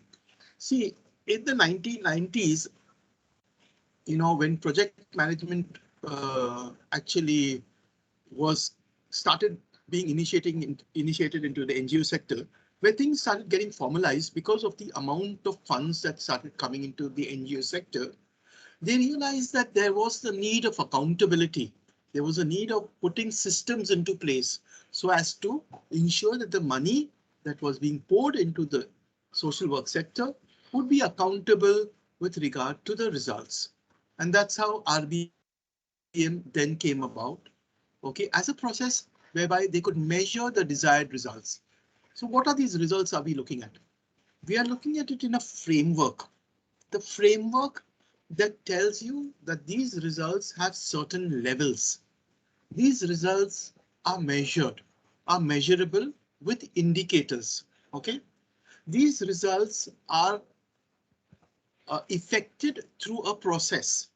That means it comes about through a process using strategies and activities that help you to deliver those results. Okay, what are those results I'm looking at? We are looking as I said, levels of results. We are looking at outcomes, outputs, okay, and of course, the highest level would be impact. Okay, now what does this mean? I'll come back to the problem tree which I had earlier shared with you, or with regard to drinking water. Okay, sorry. It has gone to.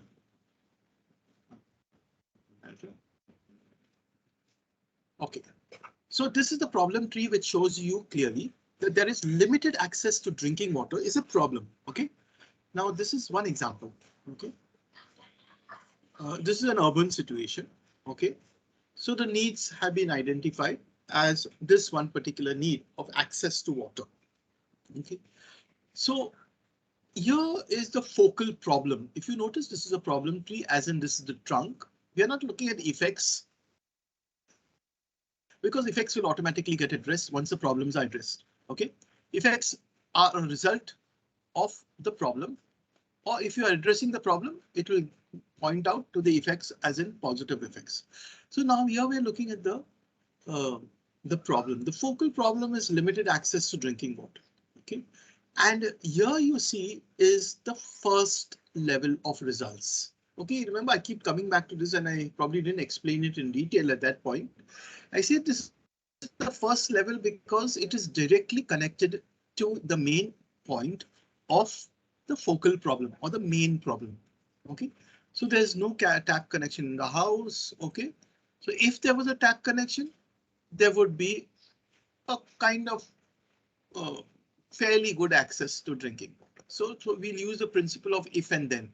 Okay, if there were more than one point collection, then probably access would be better, isn't it?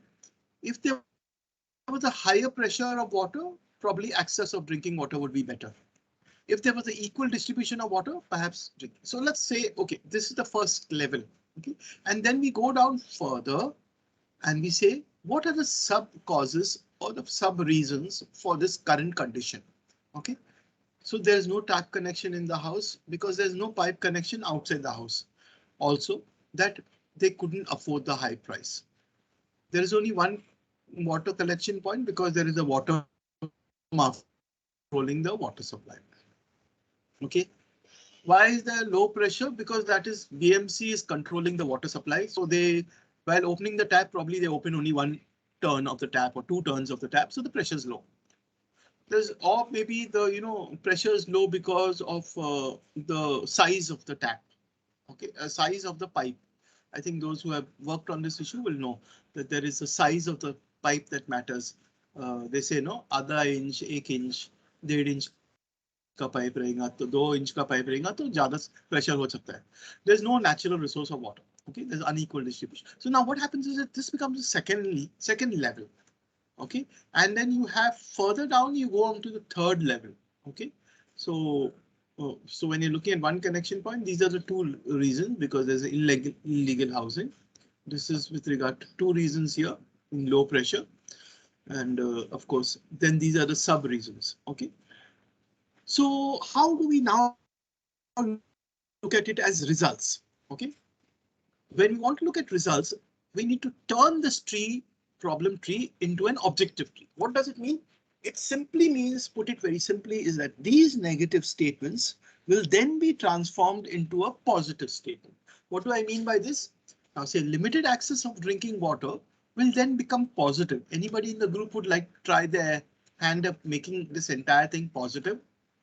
So suppose if you're it's as simple as that. Okay, I will tell you how it is linked to How to get more access to the matrix. water.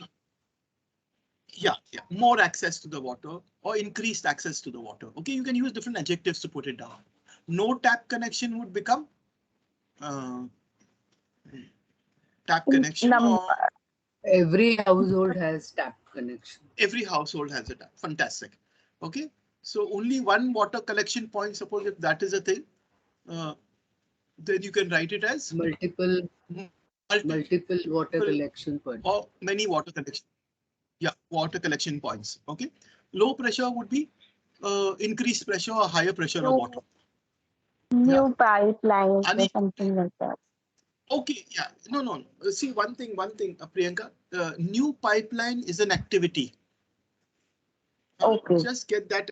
Yeah, see, I'm teaching you a little concept, so you'll have to be a little careful about these concepts. So at the moment when you're going through this process, don't think about activities. Just let activities out of your mind. Okay, so when you're doing this process of preparing a problem log frame, you first start with a problem tree. Okay, and when you're doing this problem tree, after having done this and having saturated, and you think you cannot go further than this, okay, you can go further. There's no issues about it. You can even go further and say, okay, these are the subcause, these are the subcause, and then the next step is to transform this into an objective tree. It's called an objective tree. Now you can see on your screen an objective tree. What is an objective tree? It is making the same statements into positive. So like as I told you here, improved access to water. There is a tap connection in every house, multiple water collection points, improved pressure water, equal distribution of water. Okay. So what happens is when there is a tap connection, the pipe connection is fitted, government price for water connection. Before they were, if you go back to the previous one, what was it showing? Cannot afford the high price. But now they can afford because it is a government price. You remember what I said? They couldn't afford because that is an illegal connection. So therefore it was highly priced. Okay. Now they have, it was now it is illegal house, but with BMC permission. Okay, so here I'm showing you that I'm not legalizing housing structure, but I'm saying it is an illegal house. But as per government rules in Mumbai, you can have an illegal house, but you can have a BMC permission for water because that is your basic right as a citizen of, human rights. Government prices because there is a clear open process. See, no matter what is the water, it is a human right and there is a process to obtain water. Even if it is, you are staying in whatever conditions of poverty, you can still access water. Okay, so that is. So that is, so you make the whole thing positive. Now you'll notice when you make the whole thing positive, you will realize for yourself, what are we looking at here? Can you tell me your observations? Just looking at this objective tree, what do you see in front of you? What do you see as in terms of results? Do you see these as results? Hello? Yeah. Yes, yes. Yes, sir. Yeah. Now you begin to see that was a negative situation earlier. See, this is a negative situation, but now you're seeing it as a positive situation. That means you're seeing these are the results. Now see, whenever you are crafting a project, remember that you have to visualize what is the change in the community. So what is the change in the community? There is improved access to water. There are tap connections in every house, multiple water collection points, improved pressure, equal distribution of water. So what is this? These are results. Now, what are these things? These are different levels. Please understand this.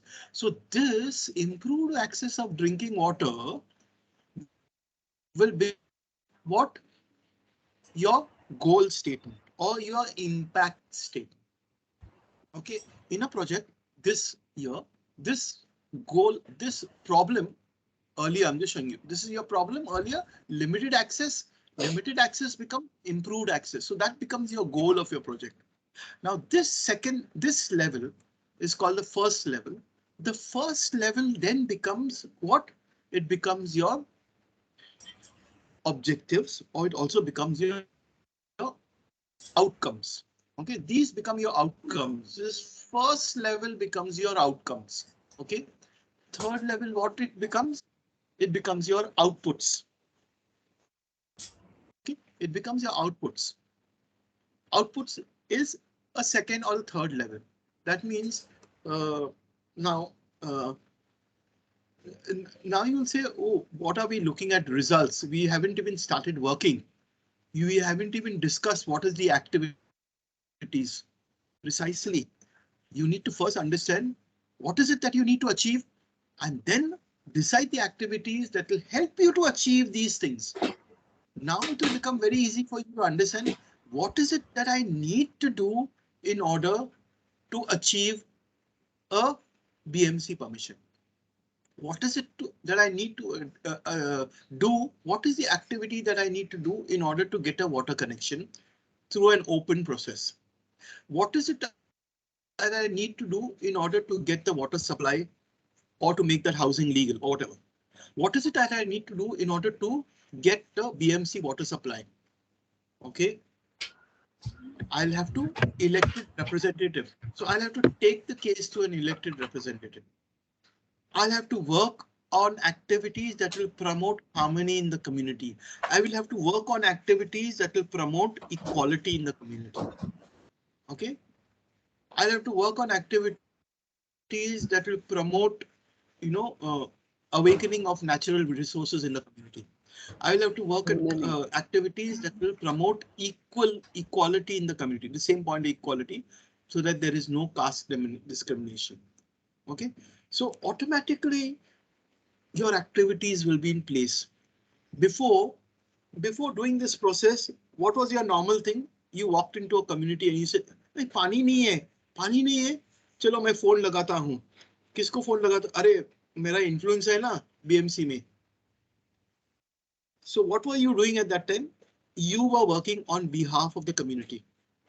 Okay, what is the difference with this approach? This approach is talking about what?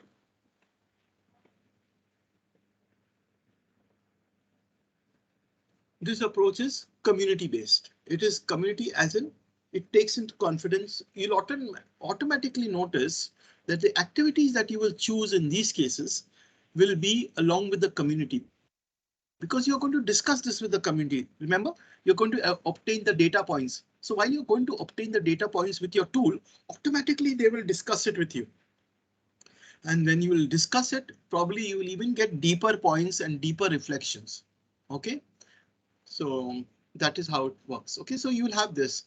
So if you now it's like this. So suppose if you do an activity like, for example, you will work on BMC permission. So how will you get your BMC permission? You will need to get a few representatives from the community, no, in order to get them to get the BMC permission. Will you do the BMC permission? Maybe, may not be, but if you do it, it is like you are doing it. So how will you do it together with the community? OK, how will you get other stakeholders involved in the process? So the activities will involve the involvement of other stakeholders. It will involve, forming local leadership. It will involve a lot of points. So your activities can be plenty in these cases in order to obtain these outputs that you can see at the second and at the third level and the fourth level and the fifth level. OK. Are you getting what I'm trying to say? Hello? Yes, sir. Yeah, now I'm explaining all these points because then I'm now going to move on to you with regard to the actual problem, actual log frame. Now on the actual log frame, you'll notice that when you're looking at a log frame, you are looking at results. Results are the changes that you want to see. OK, and those changes come from the cause and effect relationship. They are changes which are called outputs, outcomes, and impact. OK, outputs is at the second and the third level, outcomes is at the first level, and impact is at the goal level. OK, they can be set in motion by a development intervention that is called activities. OK, results is a causal consequence. So you need to work on a theory of change. What is this theory of change am I talking? Have you heard about the theory of change? OK, hello. Yes, sir. Yeah, so you might have Yes, sir. studied about theory of change in management when you have studied management, or even for that matter, read many books. OK, so when we're looking at theory of change, you're looking at the changes that can take place through the levels of results. So what is these changes? Changes at the output level, outcomes level, impact level, and the goal level. First, let us look at some. When we're looking at theory of change, I'll just go to theory of change since I mentioned it. OK, what is theory of change?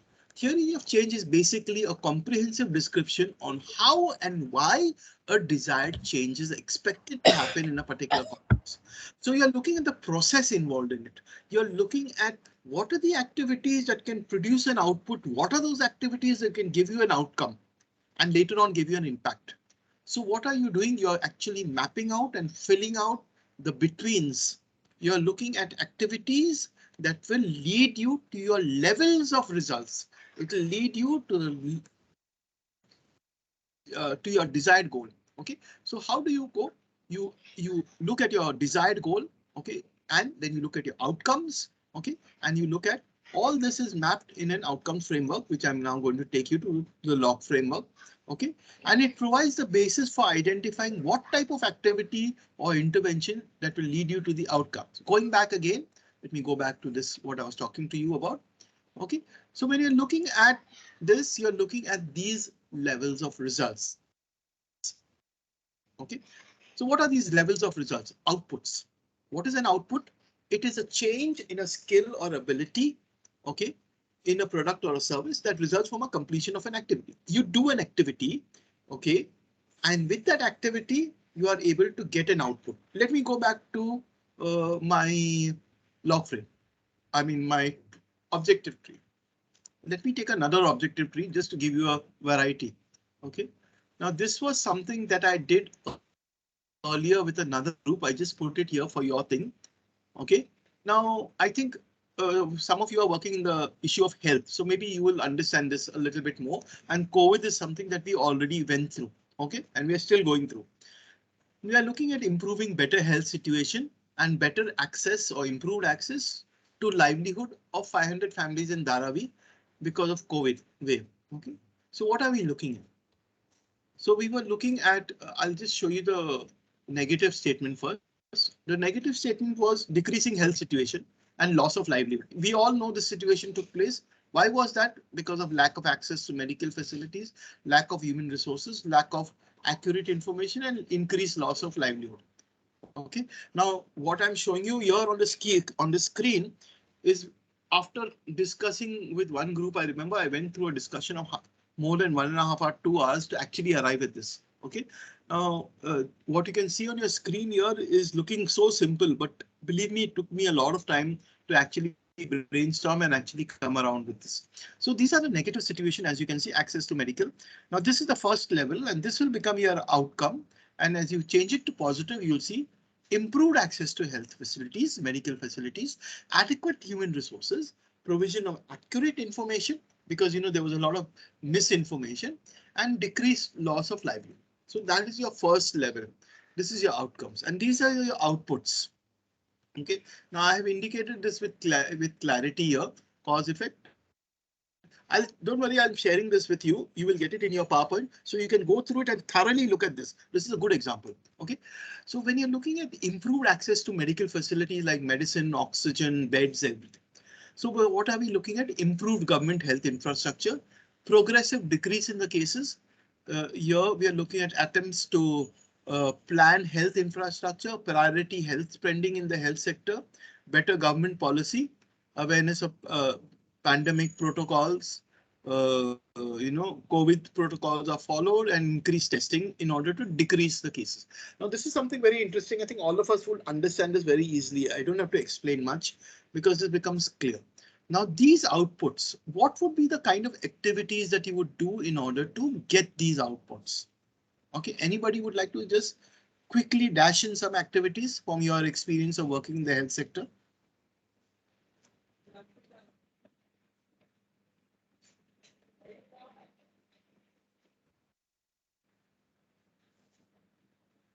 You could try any of the ones. You could try any of these outputs. Like, for example, even if you look at human resources or accurate information, or even for this, what are the activities that you will do that will help you to achieve these outputs and which will help you to achieve this outcome?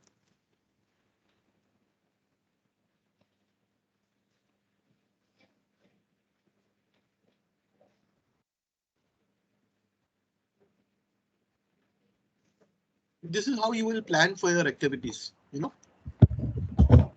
Yes, sir. I can try for decrease loss of livelihood. Okay, you're going for that one. Yeah, decrease loss of livelihood. What is the kind of activities you'll do for that? First of all, I would like to make list of if I take a particular location, I would like to take list of people who have lost job due to COVID. Mm-hmm. Followed by Yeah. the type of So you skill they possess. yes. Sorry. Mm-hmm. Yeah, go ahead. Okay. Then probably I will try to connect them with the existing jobs which are available, which is matching to their skill set. Or if there is any new requirement, I may train them for that new requirement. I will impart the skill sets for the new requirement, and connect with placement. I'll look for placement of these unemployed people, that will create livelihood for them. Or in other cases, maybe because of the COVID, because this is a COVID situation, I may Mm-hmm. look for some livelihood wherein they need not step out but can continue being at home. That kind of Mm-hmm. livelihood I'll look for, and impart training, which I have done practically. Like I have imparted Okay, training so in vegetable farming, and given them vegetable seeds and all that, because during very COVID there was a huge demand for vegetables. okay. Uh, Yeah. Yeah. Okay. Yeah. So that's something nice. And thank you, Kajal, no, right? If I'm not mistaken. Kushala. Kushala, yeah. Kushala. Kushala, thank you for that insights into that. See, so I'm just highlighting 2 or 3 of your activities that you just showed just now. One would be a whole database or documentation of listing of your target group, right? With the required skills. So you are going to create a kind of a database. So that would be one activity. The second activity that you proposed was trainings. Okay, trainings with regard to some particular skills. Okay, the third would be something like matching up those with.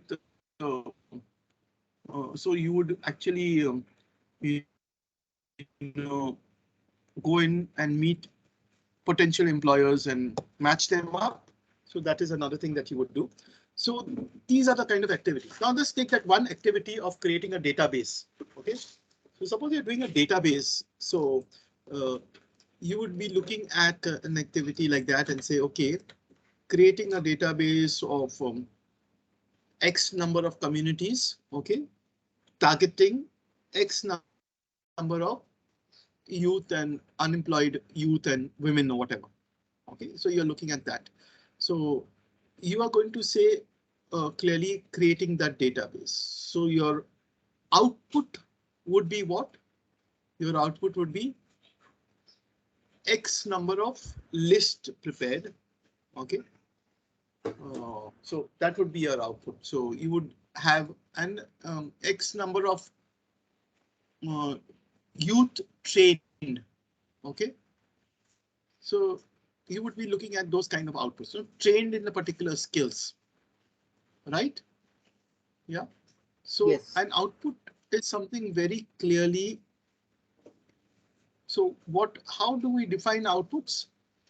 We define outputs by an activity done and the immediate result. Now let me take this very carefully. Let's take only one. I won't take multiple examples. Just take the training. Just suppose if you're saying you're going to train them in skills, additional skills learned. So what will you say? 200 youth trained in X and Y skills, right? Okay. By the end of 3 months, right? So suppose if you say that. So you will look at a training program. So your output would be what? X number of training programs and this youth trained in skills. So you will actually show that output in terms of quantitative numbers of youth acquiring that skill. Okay. You get what I'm saying, Kushala and all those in the class. So you're looking at an output which is very immediate. You're looking at an output that delivers as per activity. Let's go back to my slide again and then you'll see. So output is an immediate result of an activity, putting it into very short things. Okay. Whereas outcome is what? An outcome would be something a little higher level. That means what would be an outcome? That X number of youth participated in the skill training and they have acquired that skill and now practicing that skill.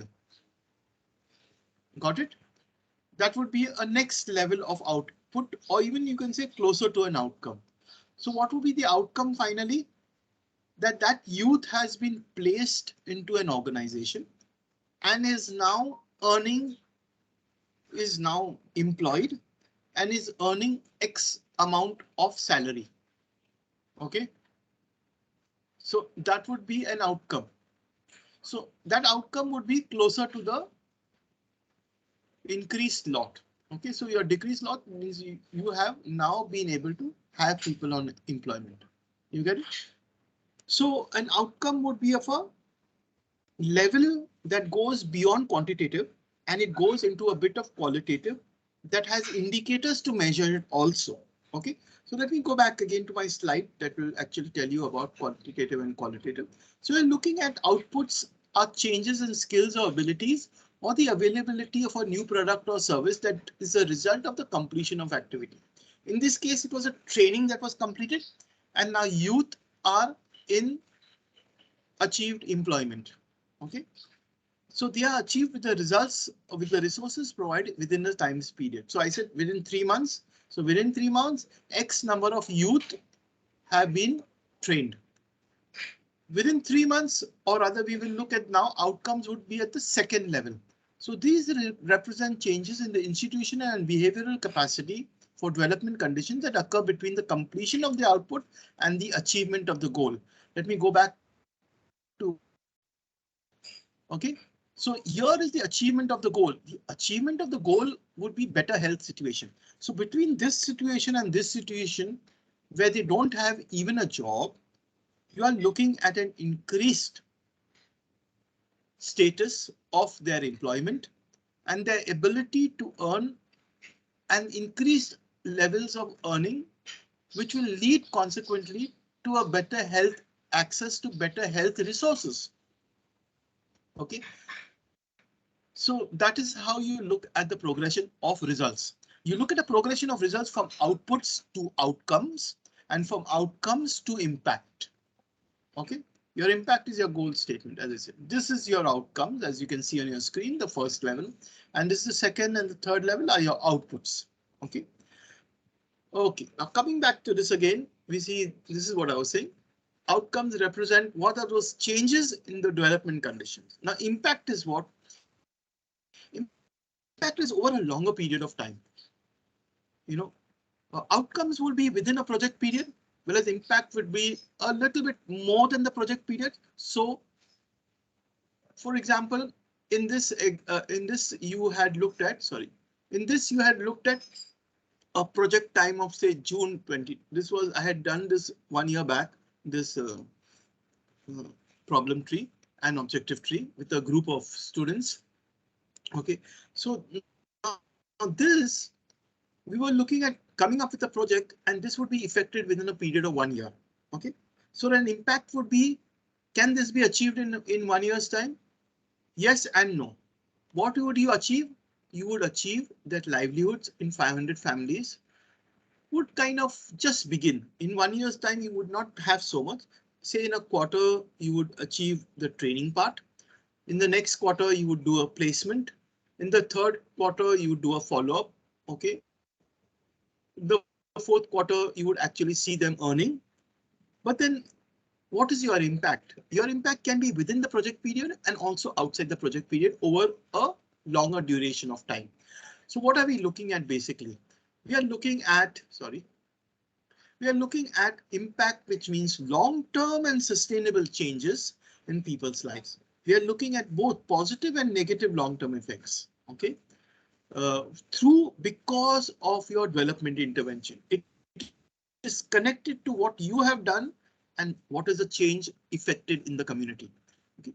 And goal is, of course, the specific end result expected to occur as a consequence or a higher order object. So these are the levels of results. Are we clear on that? Any questions along these lines? No, sir. Yeah. So I think this is, once you're very clear with these concepts, OK, some more concepts just to make it a little alive to you. The set of actions. Now you will notice that I place activity at the last. OK, normally people jump into, say, when they go into community, हमें ये करना है, वो करना है. You have to analyze and understand the situation so that based on their needs, your activities will come. So activities is a set of actions that you take. OK, after having understood the inputs. OK, I forgot to tell you one more important thing. What is it that you will need to put into a framework so as to get those results? OK, let me go back again to this. Now, what is it that you will need to put into this project in order to achieve those activities? OK, you would need certain resources. So what are those resources? What are those contributions? What are those requirements?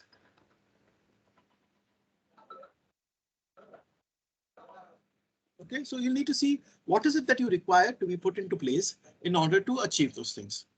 So one thing is you need human resources. Let's take that same example of training. OK, Youth are unemployed, so you need to train them in skills. Okay, you require human resources for that, your own staff and training staff. You need financial resources, of course, because you need to pay your trainers. You need material resources, of course. So suppose if it is a skill, like say motor mechanic training, I'm just giving an example, you would require actually material resources in order to do that training. Technological, yes, of course. Suppose it is mobile repairing, you will require actually technological thing. And of course, you will require technology in the implementation of the entire project.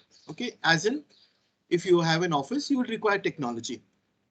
Community contribution, of course, no activity in the community can be taken solely by an organization. Let me repeat this. No activity can be taken in a community solely by an organization. I'll give you an example of this. There was an organization. I won't tell you if I tell you I'll tell you the example, but you will guess probably the organization. There was an organization because of Swachha Abhiyan of the Modi government said, oh, we have a target. And what is the target? Provide toilets for rural populations. They set about in Maharashtra a fantastic target. In fact, they had a tie-up with one of the biggest funders in our country. Okay, 2-3 funders. Okay, all corporates. They set a target of some 1 million toilets or 5 million, I forget. And they are actually doing it. And this is no joke. They actually did it. So they went about giving toilets. They looked at how, so the technological requirements was what is the kind of fabrication of that toilet and all those kinds of things. What is the material resources? Yes, certain things like they have to set up a little toilet kind of a block and all those kinds of things. Financial resources, yes, of course, corporate sector was putting in, and that particular so-called corporate NGO was also putting in their financial resources. Human resources, of course, because they were trainers and all, in order to help to install those toilets and all. Those were fabricated toilets. They were put up in the villages here in Maharashtra. And if I tell you honestly, if a survey has to be conducted as to the number of toilets actually being used, we'll have some abysmal results. We'll have results that will probably make that NGO hide their face, including the government, okay, which claims to have Maharashtra as a no defecation state or whatever it is. Okay, these are all claims, but the reality is far from it. Okay, now this is a good example I'm giving you because where the actual situation, okay, was not addressed. Why? Because there was no community contribution. The NGO decided to do it. The government decided to do it. Okay, and finally they did it. But what was the community collaboration? Nothing. They were like spectators coming and seeing that there is something installed in their houses, or not in their houses, outside the houses, and which they conveniently used as storehouses. If you want, I can even show you those villages. As in, they are used what to store? To store what? To store some sacks of paddy or something like that. Okay, so that is the joke that is happening with regard to Swachh Bharat. Okay, so coming back to this, what I'm talking about is the community contribution. Why? Because there needs to be inputs from the community. There has to be both human resources, financial resources. There has to be a partnership in the process. There has to be a sharing of material resources. The poor are not so poor that they cannot be contributing towards the process. Okay, now what is happening is there was no collaboration, and as a result, the outputs were so poor. Outputs were there, not poor. Outputs were there. 1 million toilets in place in Maharashtra, and everybody clapped for that Swachh Bharat output. Okay, but what was the outcome? Amazing. If you see the outcomes. Okay, amazing as in sense far from what was the actual goal. So did actually the goal would have been that people have access to better sanitation facilities and are now accessing them with whatever. Okay, but unfortunately that did not take place. Okay, so coming back to this is I'm talking about inputs. So those inputs have to have all those kind of resources that we are looking at. Okay, human resources, financial resources, money, material resources from wherever they are getting the material resources. Okay, it could be even from the community, their contribution, community contribution, technology, community contribution, etc. Okay, so these are the kind of things that need to go in even into a training program that is being held. So now coming back to this, we are saying is, as I was just explaining to you, okay, so we are looking at impact and we're looking at goal and we're looking at what is this outputs that we are looking. So there are other types of resources that are mobilized to produce these outputs. Baseline is something that I explained to you earlier. That is something that is gathered at the beginning of the project. Okay, that occurs in the project and the programs are measured. A results framework or a matrix will now explain to you the results to be achieved. And these results will now be put into a framework. So what is this framework that we are looking at? This framework is called the log frame. Log frame as in a framework that comes in columns and rows. Okay, and that puts in now when you look at the framework, you'll find it is so easy to do. Okay, if I had to show you the framework at the beginning, you would have probably said, oh my God, what is this? Okay, now you will be able to put the various points that we have discussed into the framework and you will suddenly see that the log frame becomes so easy. Okay.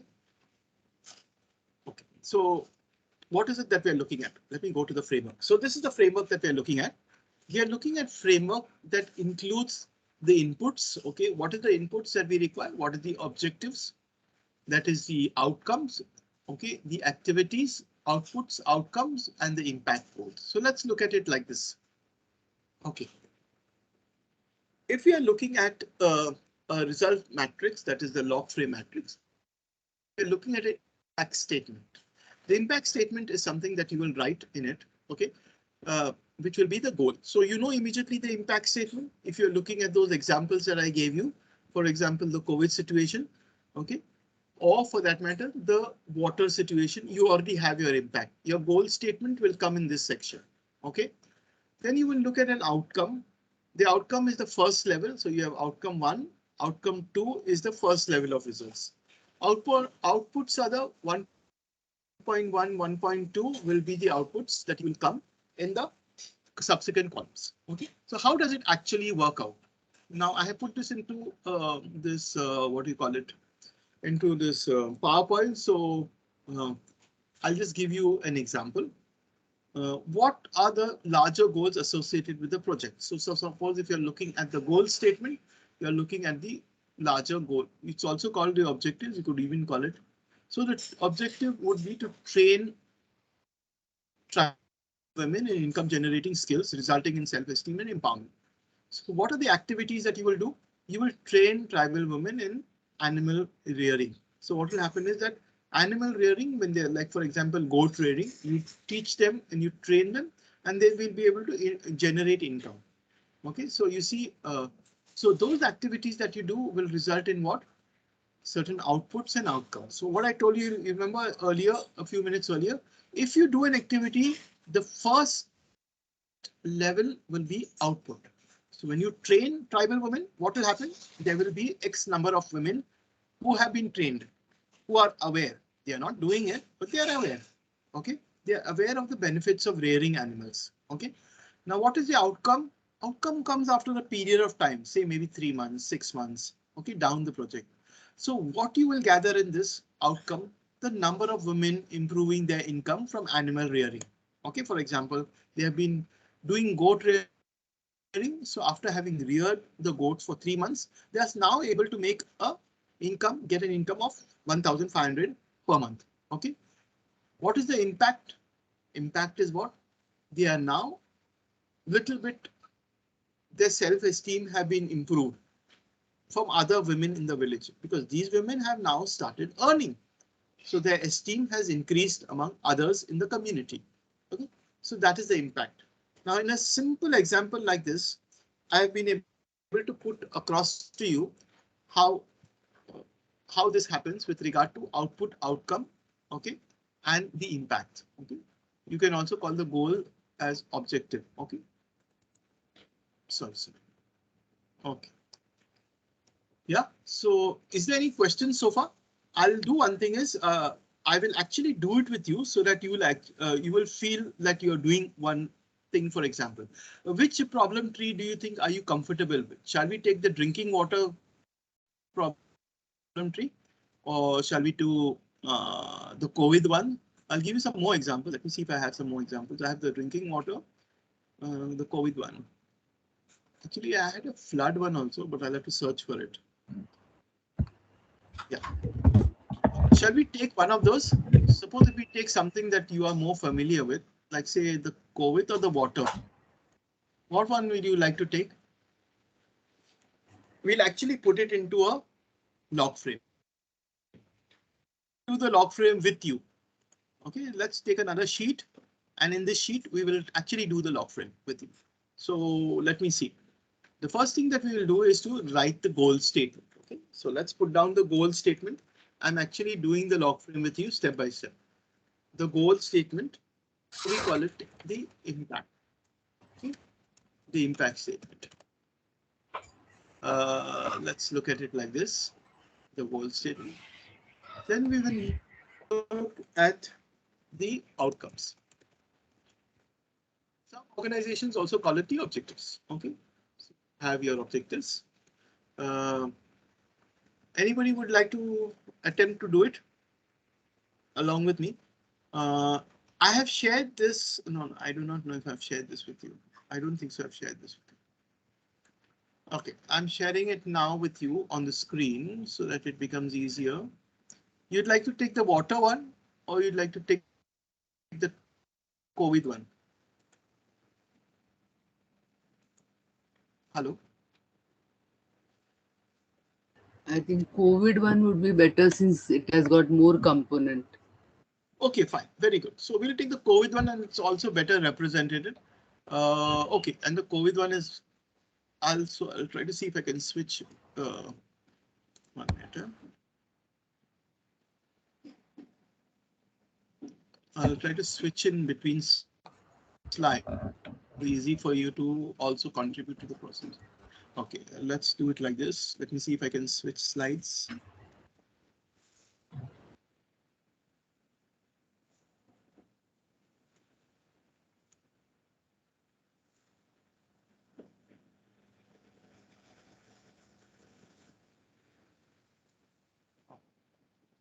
Now, okay, so this is the one in front of you. Let me just put this down. Okay. Now let's look at this. Better health situation and improved access. Okay. I think I better shift it to the other thing so that I can copy paste, because I'll take time others writing.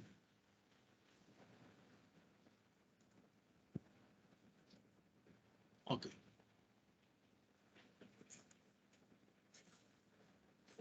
Oh, it is a picture that I have done.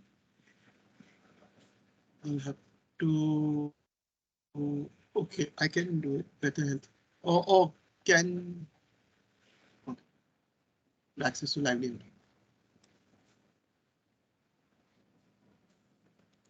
Okay, so the goal statement is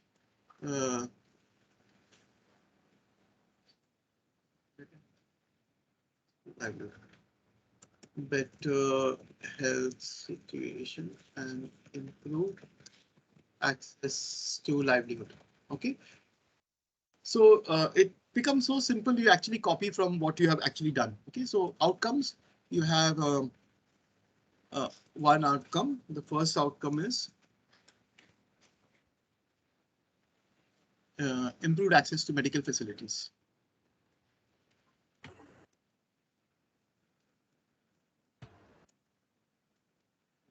The case, then the second outcome is adequate human resources. Human resources. Right. Human resources. Okay, and the third outcome is provision of accurate information.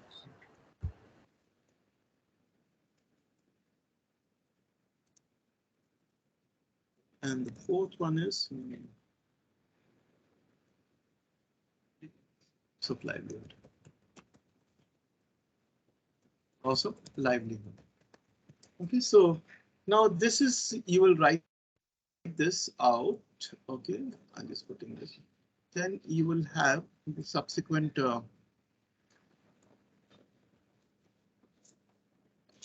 so this is your outcomes, goal and impact. Okay.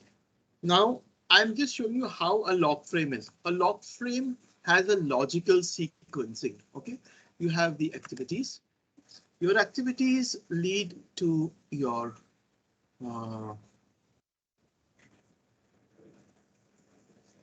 outputs. Okay, outputs, and your outputs to your outcomes, and your outcomes, okay, will have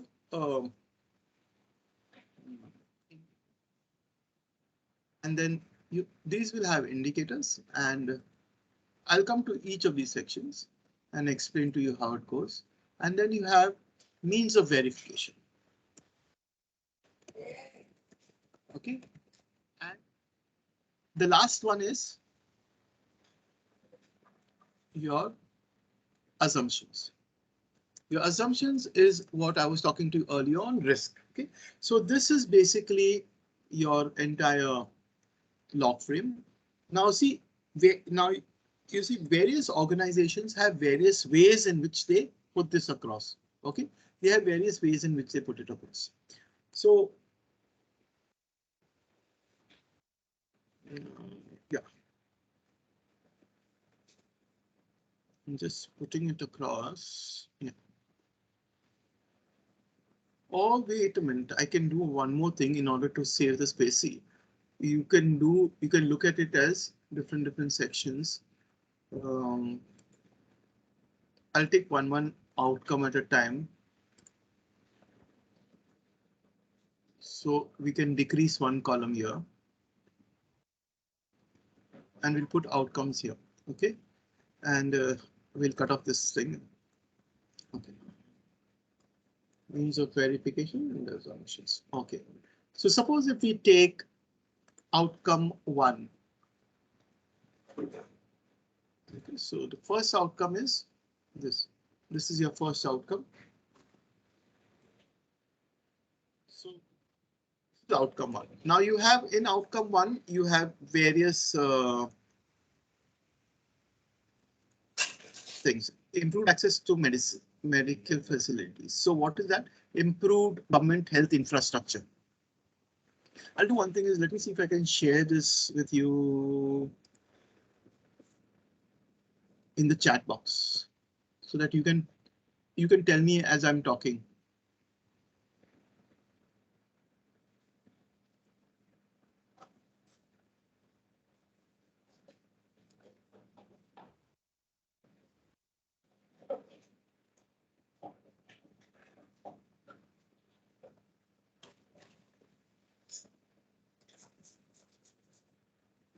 Yeah, I've shared it with you in the chat box. So what you can do is on your side, if you have multiple devices, if it is possible, you can help me in this process so we can go a little faster. So when you're looking at medical access to medical facilities, you got it in your chat box?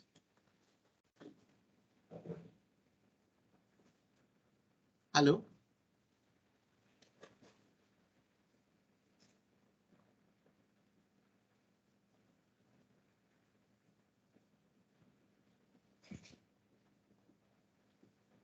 Are you able to hear me? Yes, sir, we got it in the chat box. Very good. You got it in the chat box. No, great. Now so that I can minimize and yeah. So now what would be the outputs for improved access to medical facilities? If you can quickly tell me what would be the outputs from that, you are getting it from there only. Improved government health infrastructure. Yeah, I'm just typing it, improved government health infrastructure. Then And progressive decrease in cases. Yes, then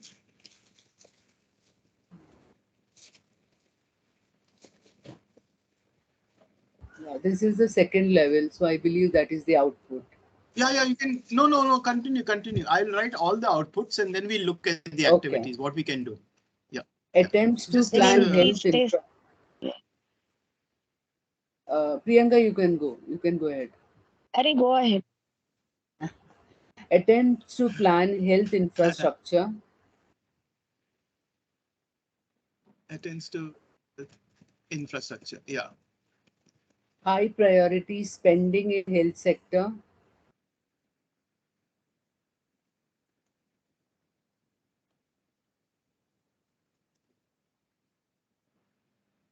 Better government policy.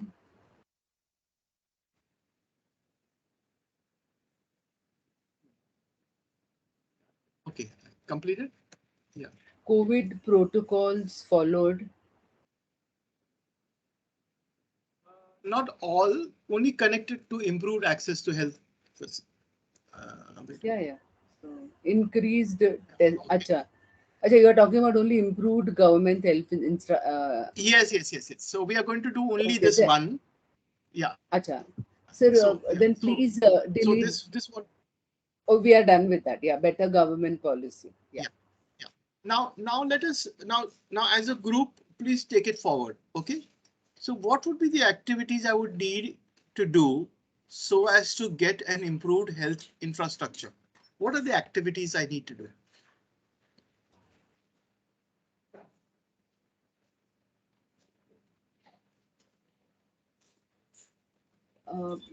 Make provision of health equipments in the government infrastructure. Yeah. So Medical equipments. yeah, provision of medical equipment in government Setup. health infrastructure. Okay. Okay. So this would be one activity.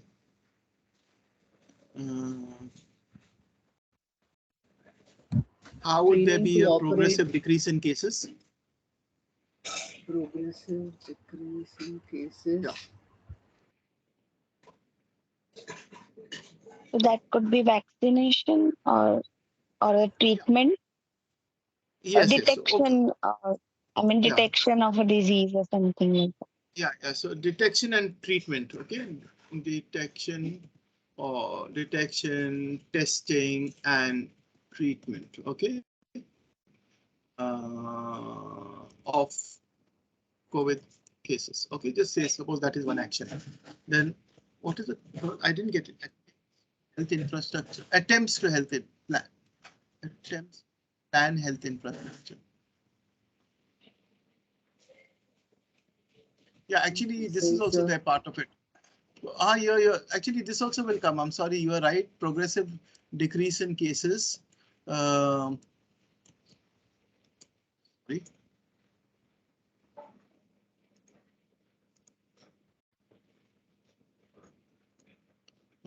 Increased protocols followed. Increased testing.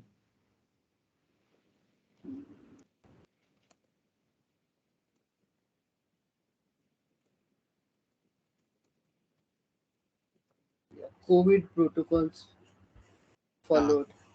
Yeah. Then another, aware of awareness pandemic of protocol pandemic protocols and adhering to norm dignity. Yeah. So adhering norms to pandemic. diligently. Protocol adhering to norms diligently.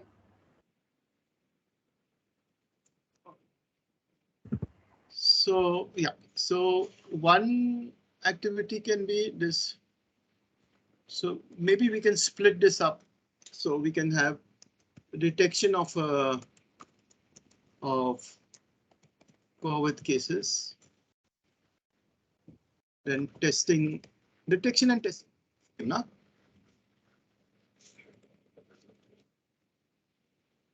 Testing of COVID cases, and then what is the second one? For treatment of COVID. Okay, what else? So suppose high priority spending in health sector. That means what would be the activity for this? Some kind of advocacy. Yeah, Some kind of awareness and advocacy. awareness and advocacy. Awareness and advocacy on health spending. Then we could also say contacting public representatives to advocate for priority spending by government. Okay, then increased protocols we can say is that we can talk about higher, no, not higher. We can talk about what they call them, those COVID marshals.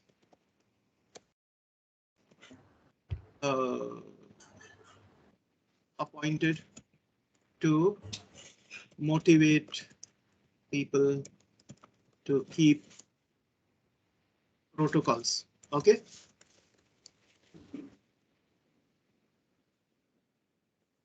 Okay, so yeah. So I think these are some of the things. So these are specific activities. Can we add even the vaccination part here as prevention? Yes. Treatment actually is treat before this, before treatment will come vaccination. No, so we can say vaccination of population, systematic, whatever. So that is also interesting. Okay, great. So that is good. So now I would say, now I'll just lead you to this. So suppose if you are doing detecting of COVID cases will result in what outputs here? It will result in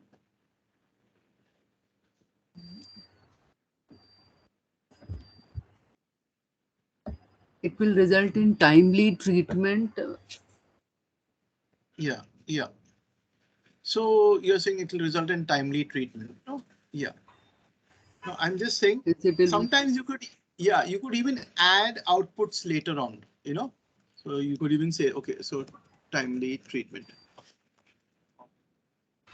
Add a output here and there. Okay, so definitely. So vaccination, you will progressively the cases will decrease. Okay, COVID marshals will have definitely increased protocols will follow, increased testing, of course. So this can come here. Okay, so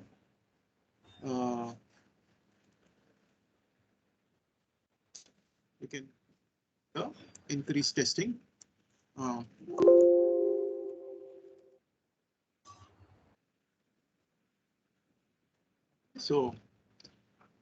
So that will result in that output. Okay. Adhering to norm diligently will happen because of COVID marshals. Okay, better government policy will happen, increased higher. So you will notice that I'm not saying it has to be logically, that it could happen that one activity that you do can result in also many other outputs. Okay, or it can have a combined effect on many outputs. Okay, so these are the kind of activities you do. Now, of course, you could even break down these activities further, huh? Like as in to say, what would be the other sub activities that you will do in order to achieve these activities. Okay, so that you can have a detailed plan for it. But now we look at these outputs. Okay, these outputs will lead to improved access to medical facilities. Right now, you notice the change. Now, if I have to put an arrow here, so suppose if I have to put an arrow, this arrow would show activities lead to outputs and output leads to outcomes and outcomes will lead to impact. Can you see that flow? The flow is like this. Okay. And actually before this, there would be one more column actually should be here, would be inputs.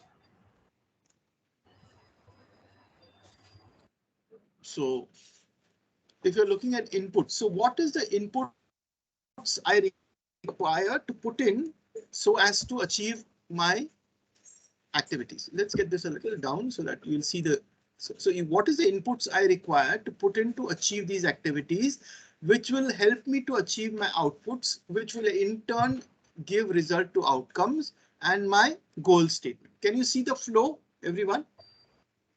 Yeah. So now what are the kind of inputs that I require? Can you tell me the inputs that I require? Funding. Mm-hmm. So financial. So if you want to buy medical equipment or the government has to, there has to be funding. There has to be finance, funding. Okay.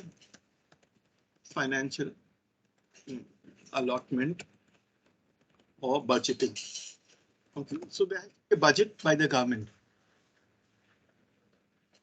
Okay. For detection and testing of cases, what will you require? Testing kits. Supply of testing kits. Yeah, so you will have some testing kits, okay, which will have to be purchased, okay, from some suppliers. Okay, so this is the require, okay, and you will also probably require one more thing like a center for, you know, some infrastructure center or some kind of an infrastructure to you know, test those cases, right? So you already know what you require for your project. What do you require for vaccination? Something similar. You require the vaccines, and you require Vaccination again, centers. okay, and some infrastructure. Okay, infrastructure. Treatment of COVID cases is the actual activity. Again, treatment would require some kind of dispensaries, PHCs, okay, centers or hospitals. COVID centers. Yeah, COVID centers, hospitals, what they say, Rugnalaya, regional level, all at various levels. Okay. Advocacy requires what again? Now for advocacy, you require some kind of IC material. You require some kind of proposals, or you require some kind of data, and you require some kind of networking to or advocate. Huh? So this is the kind of things that you'll require. Contacting public representatives again would require some kind of networking, and you'd require IC materials. And when you go to meet your public representative. COVID marshals, again, here you would require staff. Human resources. Yeah, human resources. Trained human resources. Yeah, trained human resources. Okay, so you require trained human resources. So automatically you know your inputs, you see. Have your trained human resources. So these are your inputs. You will get your activities. Now it's interesting to move on to the next part is the indicators and the means of verification. So suppose if you say your improved government health infrastructure. So what are the indicators you'll need to say now? What is an indicator?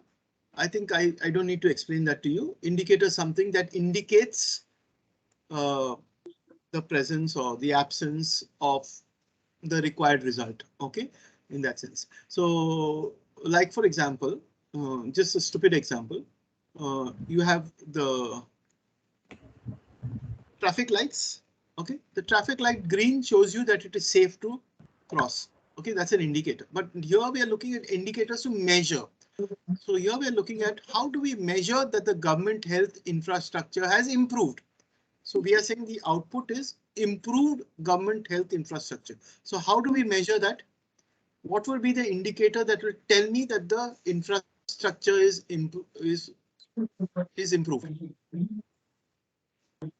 The footfall in the center, like how many patients and how many people are visiting. Yeah. So you will have the number of equipment, the types, increase in the types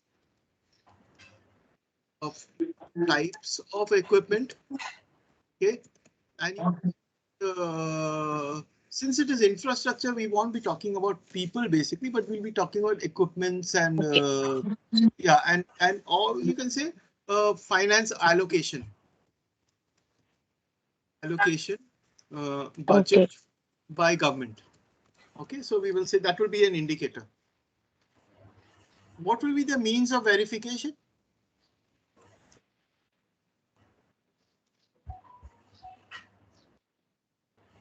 Here, the means of verification. How do I know? Yeah.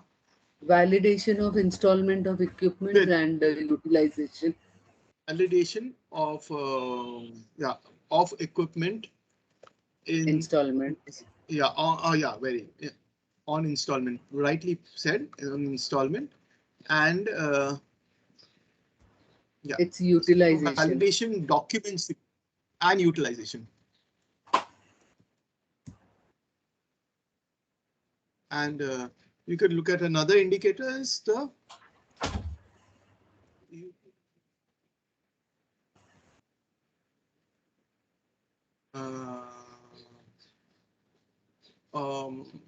as per registers in the center. Okay. Like, for example, the number of footfalls or the number of people who have actually used the scanner or oxidizer or whatever. Okay.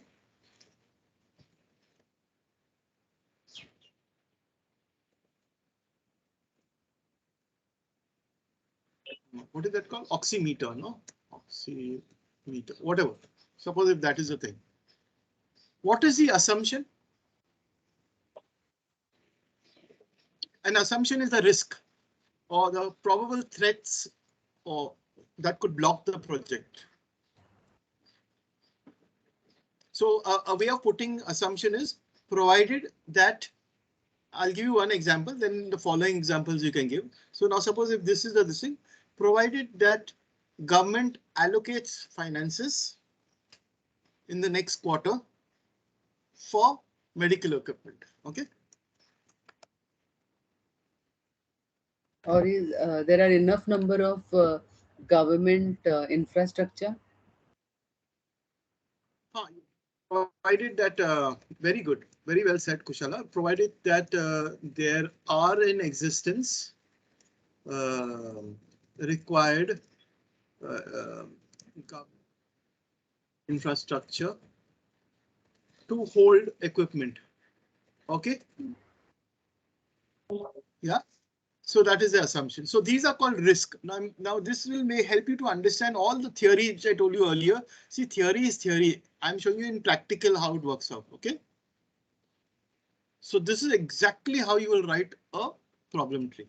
Now we'll take 2-3 more so that you get a habit of doing it. I mean, a knack of doing it. Let's look at increased testing and timely treatment of COVID. So what are the increase? What will be the indicators of increased testing? X number of testing done during X number of X period. Actually, that is not a. That will be the means of verification. You know? Okay. Okay. Yeah. Maybe. Yeah. Yeah. It will be X number will be number of population.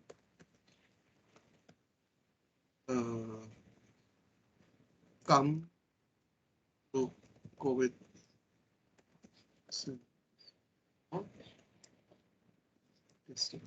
Okay, so but what would be an indicator? An indicator would be increase in supply of testing kits and increase in testings. Testing kits. Yes, yes. Yeah, actually increase of testing kits.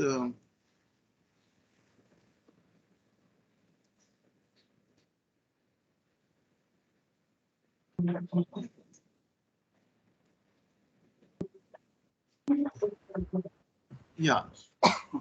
Sorry. Yeah. I think that is, yeah, increased testing kits would be the correct thing. Infrastructure also would be greater usage of infrastructure, like that would be another indicator. Larger use of infrastructure. Then even the increase in the number of testing would be an indicator, isn't it? Yes. In the number of testing cases. Yeah, that's great. So yeah. So for increased use of infrastructure, yeah, actually footfalls, it comes in this only. The number of footfalls, it comes in the number of people who come for testing. And okay. And number of testing kits would be, how would we come to know that? We would come to know from inwards, I think inward or some kind of a government record. Record of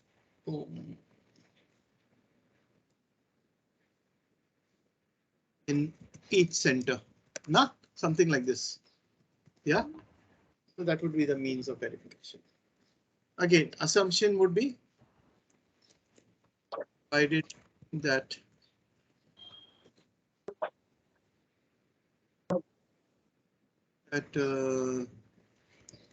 testing kits are manufactured.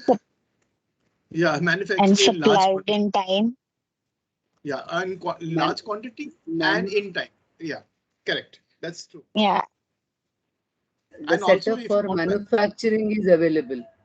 yeah, provide, yeah, provide, yeah, center for manufacturing, yeah.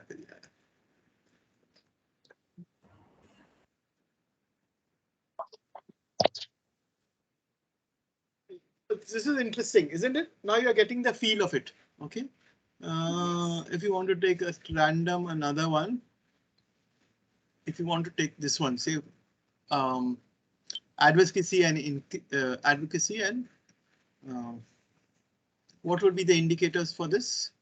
High priority spending in health sector. What would be the indicator?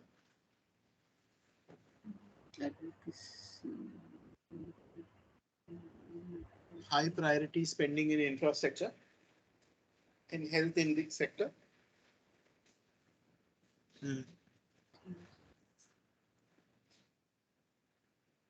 More money spent on awareness. Yeah.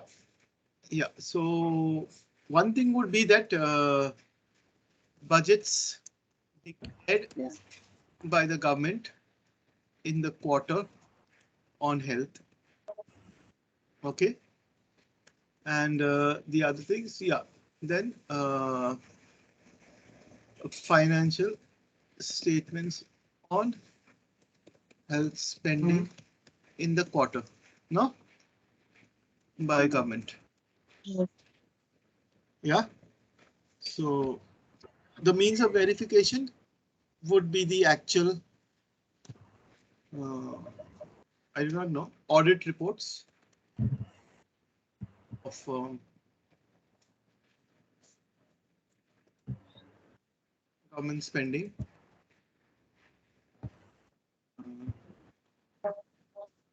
Means of verification would be also, suppose if you're looking at awareness, you could look at of awareness programs conducted on the different media, no? Whatever, Yes. whichever media, like for example, TV or community awareness, whatever. Okay.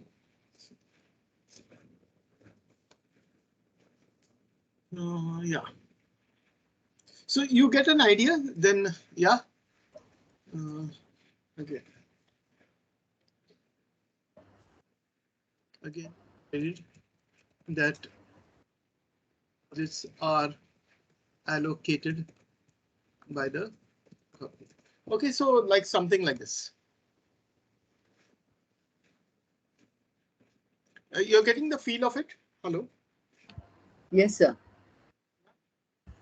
You can also put some practical means of verification, like for example, photographs, monitoring visits. 1 minute, I'll just put that. I'll just save this first.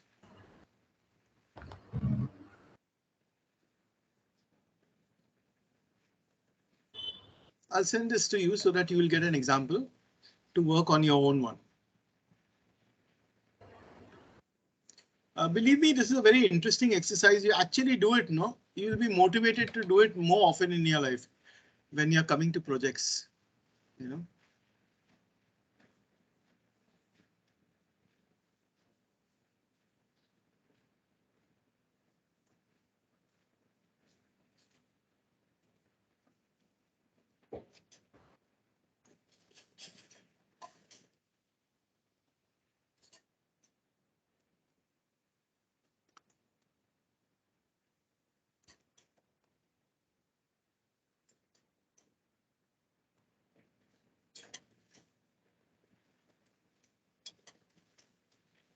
Okay.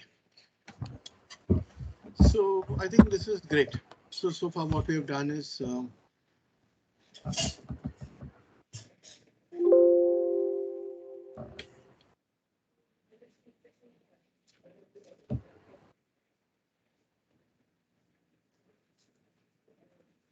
okay.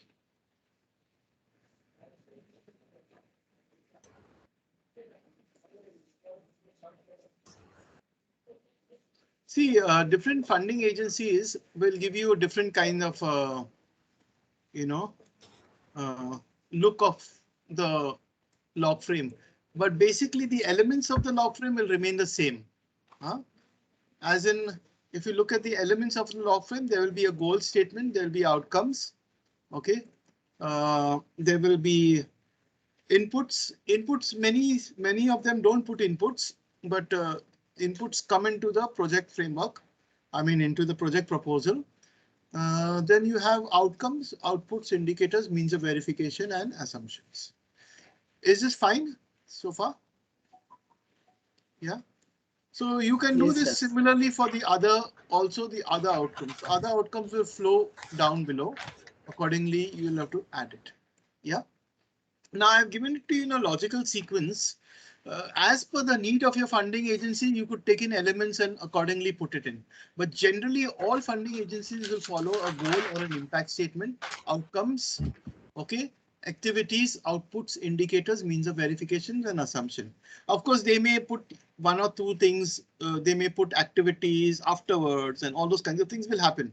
But why I put it here so that you can actually see the sequence. When you put inputs, you get activities, you get outputs, and these outputs will lead to outcomes, and this will lead to your impact. And this is the way you monitor it.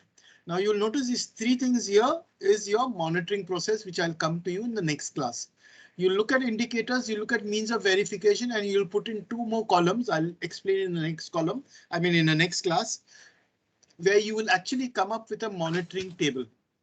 OK, so that's how you will work. OK, so now the same thing can be put into a timesheet. OK, now so suppose if you take these activities here, you just take these activities here, just copy it here, you take it to your timesheet. OK, your timesheet will be here. OK, your timesheet will be this activities with regard to this outcome. Regard to this will be your timesheet. I'm changing the name. Yeah, so this will be your timesheet and log frame.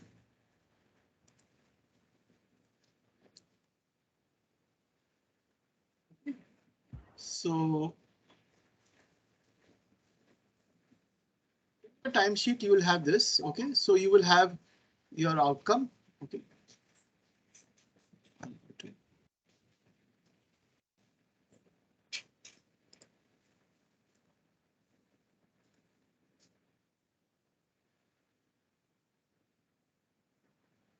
OK, so I was showing you this. So here you will have improved access. So you say, OK, provision of a medical equipment in government health. So when will you do that? you will look at a time slot for that. Okay, so say you could also systematically arrange this. So suppose if you want to sequence this, you could also sequence these activities and accordingly look at the timeline. So this is your timeline, your Gantt chart. The Gantt chart will actually tell you. If you sequence it, you will be actually looking at. So suppose if you say that you need to do some other activities before you do this, you can put those activities in sequence. Okay, so vaccination, detection, vaccination. Suppose this doesn't come in here, you will put it say after this, after. Okay, so you put it here. Okay, so you say you need to detect cases, vaccinate them. You need to treat COVID cases in hospitals, develop an awareness and advocacy on health spending, contact representatives, provision of medical. So this is the sequencing you can do. And then you say, OK, now you will actually do it in which month? OK, accordingly, you say, OK, detect cases. Detection and testing of cases can continue, say, for 6 months. OK, and then you will do vaccination, whatever. Vaccination can come in again for the first 2 months. OK, or whatever it is. OK, treatment of cases again. Yeah, so accordingly, you can put in your things. OK, advocacy on. So accordingly, you can put it in. Yeah, so coming back to this log frame here, you have it here before you. This is with regard to. Any questions so far? I think I've covered quite fast. Thanks to your participation. OK. So as I was talking to you, this is the theory which I have completed in my slides. You first define the results, you formulate results, you put it in a chain and you develop a log frame for it. OK. Of course, results can be very smart. So let me go back again to my Excel sheet. Now, is this smart? Is this a smart statement? So suppose if I ask you, is this a smart statement? How can I make this smart statement? How can I make it a smart statement? What is smart? Specific, measurable, achievable or attainable, realistic and time bound. I think all of us know that because of coming from management backgrounds. So this is your goal statement. So better health situation and improved access to livelihood. Is this a smart statement?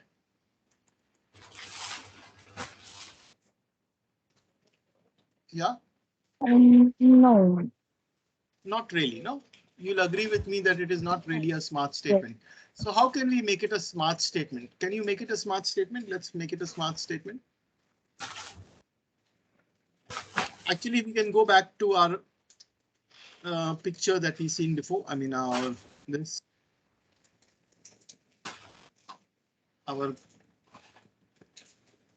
yeah, here it is. So actually, when you are doing your problem tree, automatically you can make it smart. Better health situation and improved access to livelihood of how many families, location, when, by when. You got it? Yeah. Yes. Of 500 families.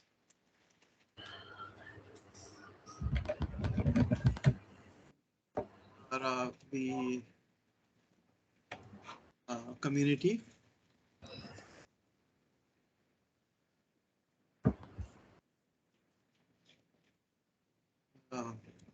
During COVID pandemic, second wave.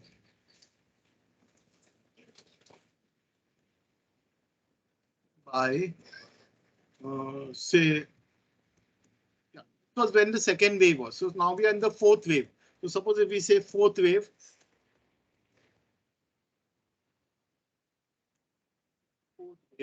By, so suppose we say make it December 2022. OK, so this is a very clear statement which is smart enough. So better health situation and improved access to livelihood of these many families in this location during this situation by this date, right? Is it clear? Yeah. So that is a goal statement. Now the outcomes are this. Okay.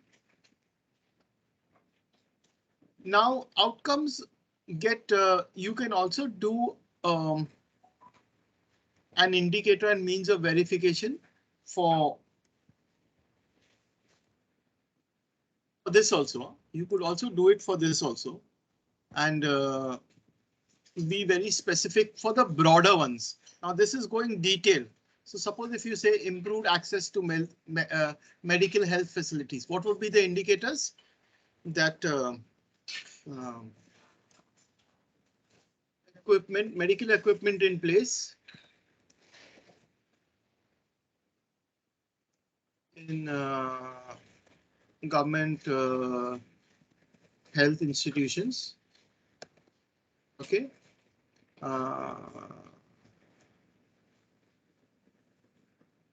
Then another, this thing would be budget allocation.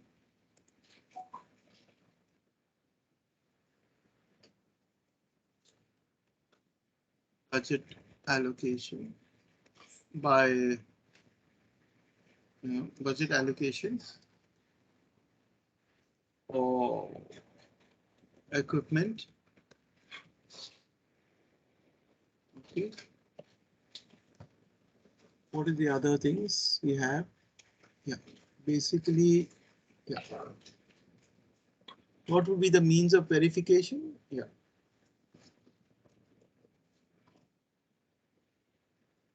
Equipment called in health institutions. Okay. And other means of verification would be graphs, reports, relation. Okay. And, whatever. An assumption is, yeah, so here we already have this assumption. I'll just copy paste it there.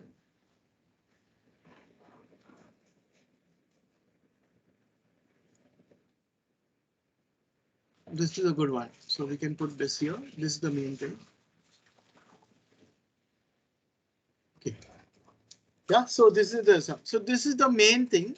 These are the main outcomes, and similarly you will have indicators and means of verification for the main ones. But this will be the detailed outcomes as per the outputs. So this framework is something that you will work out in detail. Okay, these are the connected to all the four. These are the broader ones. Okay, the broader outcomes. So when the funding agency looks at it, it will look at the broader outcomes, and if it wants to go, it will go into a little detail also. So this is the detailed spelling out of it. Okay. So are we clear on this so far? Hello. I think that's pretty good progress. Yeah. Any questions so far? Hello. No, sir. No, sir. Yeah. I think we're going well. So let me quickly go now to some of the other things that we are. So what are the stages in results-based management? You have planning, you have monitoring. Okay, managing and monitoring is implementing, and then you have evaluation, reporting. You put it in full screen. Okay, evaluation, reporting, and learning. Okay, so that will be participatory evaluation that we'll do in the next Sunday when we meet. So we have completed planning. We are also into managing and monitoring now, like as in we would be going into monitoring and evaluation. Okay, monitoring is the whole process of implementing and actually working out changes to that, and evaluating is at the end. Okay. So we have gone through this process also, defining results, formulating results, looking at the project chain, and developing the results. So this again, this is some theory which I'm just sharing it with you. So basically what we are looking at is defining results. We did that through a SWOT analysis. Stakeholder analysis, I did not do it, but I can always share a document with you on stakeholder analysis. And I'm sure you know what is stakeholder analysis.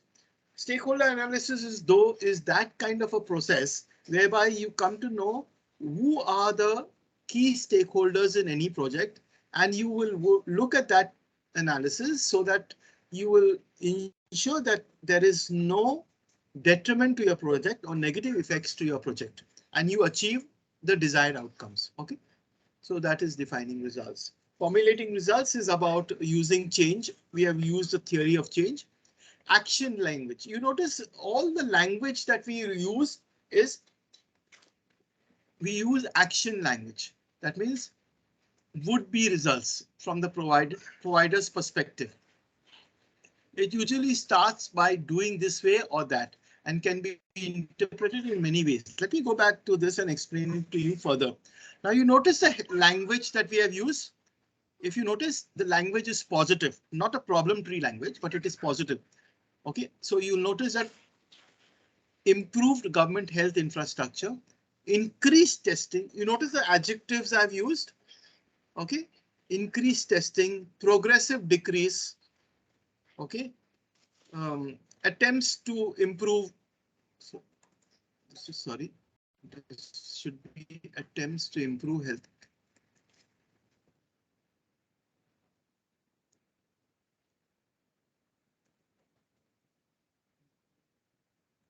Health infrastructure. Okay. Okay, so you notice the language that is used, and that's what I was trying to focus on when I'm talking about this. We are looking at the language. It describes the change in the conditions or the quality of the life of the people, sets precise criteria for success and focuses on results. Do not focus on the methods to achieve them. Now, this is a very interesting thing. You notice that I've been looking at, when I'm talking about a change language, we are looking at how means we are focusing on the results. There is one more thing which I did not share with you is the strategy. Let me go back to this and just tell you something. See, whenever you're looking at activities, later on you will have to come out with a strategy to achieve activities. Okay, so suppose if I put this into another column here, just for your, so that you will remember it later on. So suppose if I put these activities, telling you this because this will help you later on when you're planning your proposal, what will go into the proposal. So you say these are your activities, okay, and this is your methodology. A very good word that is used is your to achieve. What will be your strategy? So if you place this here,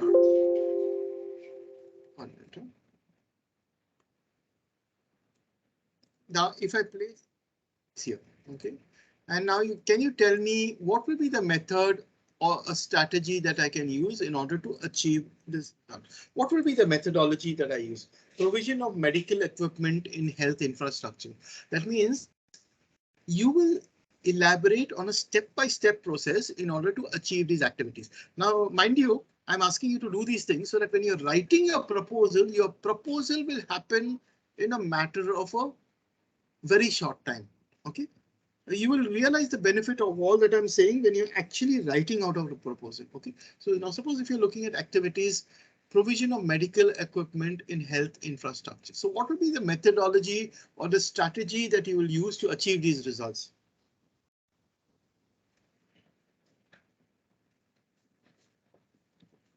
Or you take any other one where you're comfortable with the activities.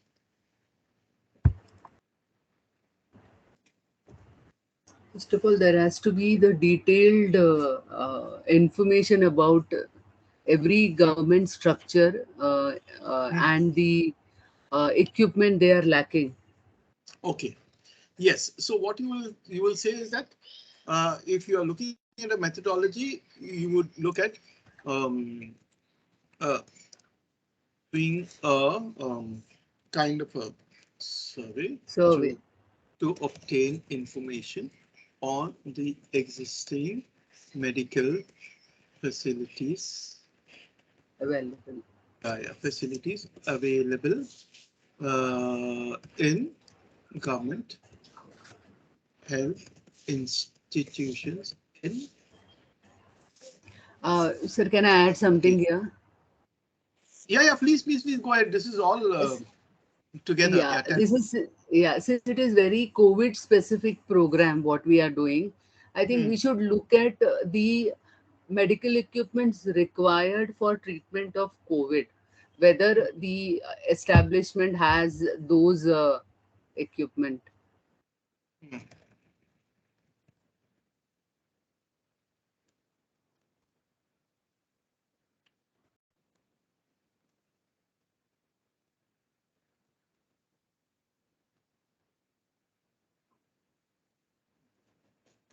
Also, get a clarity on the medical equipment required, and then afterwards you do a survey on the existing medical facilities, stroke equipment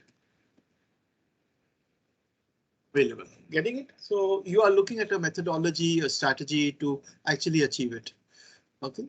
Then, so similarly, you will put in other steps. Okay. Other steps would be then, Then it would be procurement process, yeah. getting the supplier. Yeah. So before that, I think you will have to also look at, okay. Provided that there Funding, is a budget, no? So budget funding. yeah. Examine the existing budget allocated by the government for COVID related equipments. Afterwards, you will identify suppliers or vendors.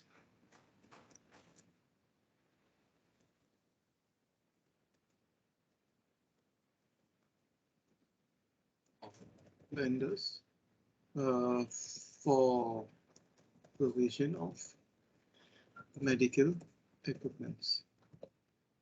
Okay. The fifth one will be about tenders. And follow due diligence. Okay. Sixth will be, Identify the equipments you can buy with the existing budget. yeah. Though we So, have a though we have a big list, huh, but probably with the limited budget, everything will not be possible. yeah.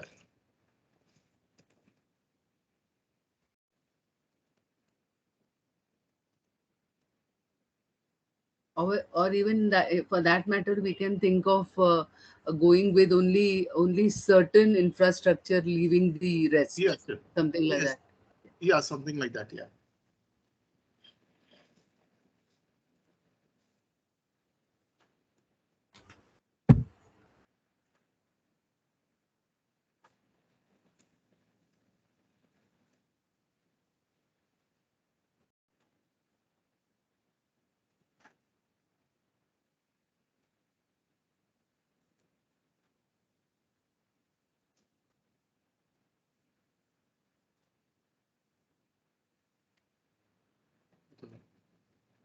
Committee, whatever, you have a purchase committee.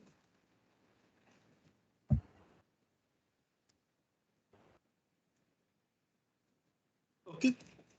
Yeah. So roughly a kind of a strategy to go about this. Okay. So now this is a very typical, a very typical office kind of a process.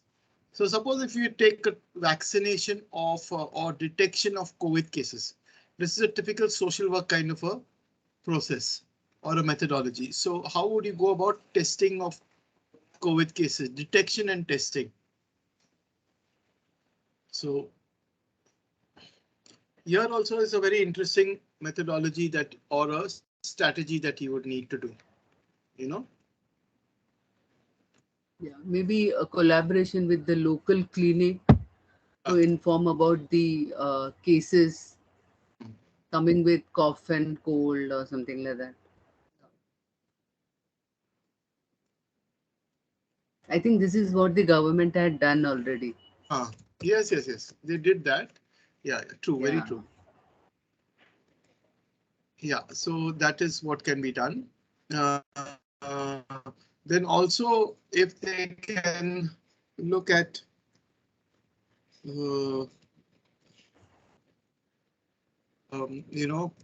contacting local CBOs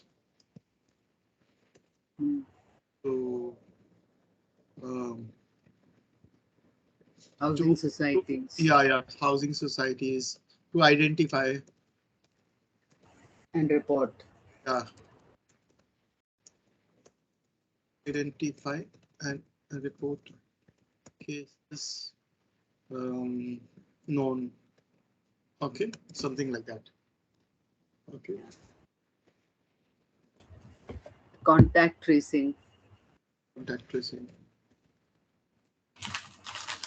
Contact tracing. Then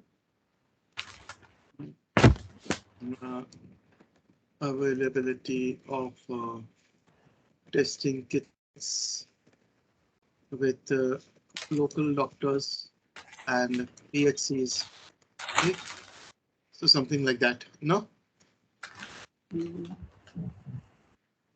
local doctors, community centers.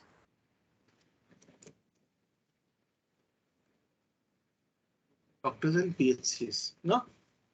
So, Yeah. okay, yeah. So I think you're all getting into the whole process, and those who may not know the issue, but still would like to contribute, linked, I mean, most welcome to contribute. So now I've given you this like kind of examples, okay? Awareness and advocacy, again, this is another strategy which you'll need to look at. It's an activity, but you need to look at what is the strategy that you will use here, to spread awareness. Maybe, get local youth or Yuvak Mandals to write street plays, right? And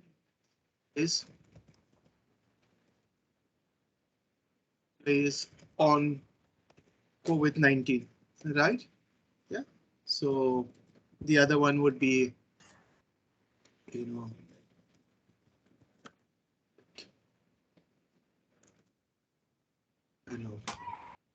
wall paintings,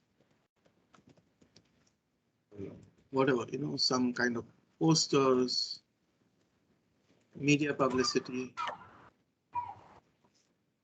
on COVID-19. Okay. Then what? So I think we can go ahead. There'll be lots to say, I'm sure. Okay. This is again another social work initiative of contacting. This is another level of advocacy. So you can write your strategies. Now, all this is very important. I'll tell you why, because it goes into your project proposal. Okay, I'll come back to that. Now you will see the value of what we are doing. We'll come back to this. Okay, so here we are. So once you put into place all that, you will notice, where are we here? Okay, so SMART goals are over. This is, I've already explained to you, specific, measurable, achievable, relevant in time. Okay. Situation analysis is fine. Theory of change also we finished. One minute, my laptop is a little bit slow. This is something that we have already done. I have already shown you goals, objectives. So monitoring will take place on your inputs and outputs. Let me explain this, but it will come in next Sunday's class. But let me explain to you quickly that when you're looking at monitoring, you will look at monitoring what? You will be monitoring your inputs. How much money have you spent? What are the activities you have conducted? What are the outputs? Okay, you'll be monitoring all these parts. Okay, so that is what I'm saying in this. Now you will realize all these things. Okay, result chain. This is all covered actually. So I won't use these slides because I've covered all these slides. Okay. This is some theory to tell you that log frame analysis was developed basically in 1969 by Leon Rosberg in United States. And it's an analytical tool used to plan, monitor and evaluate projects. OK, planning is what we looked at. Now in the next class, I will be looking at monitoring and evaluation. Using the same framework, we will go on to monitoring and evaluation. Okay, you'll find this very interesting because this is something really good.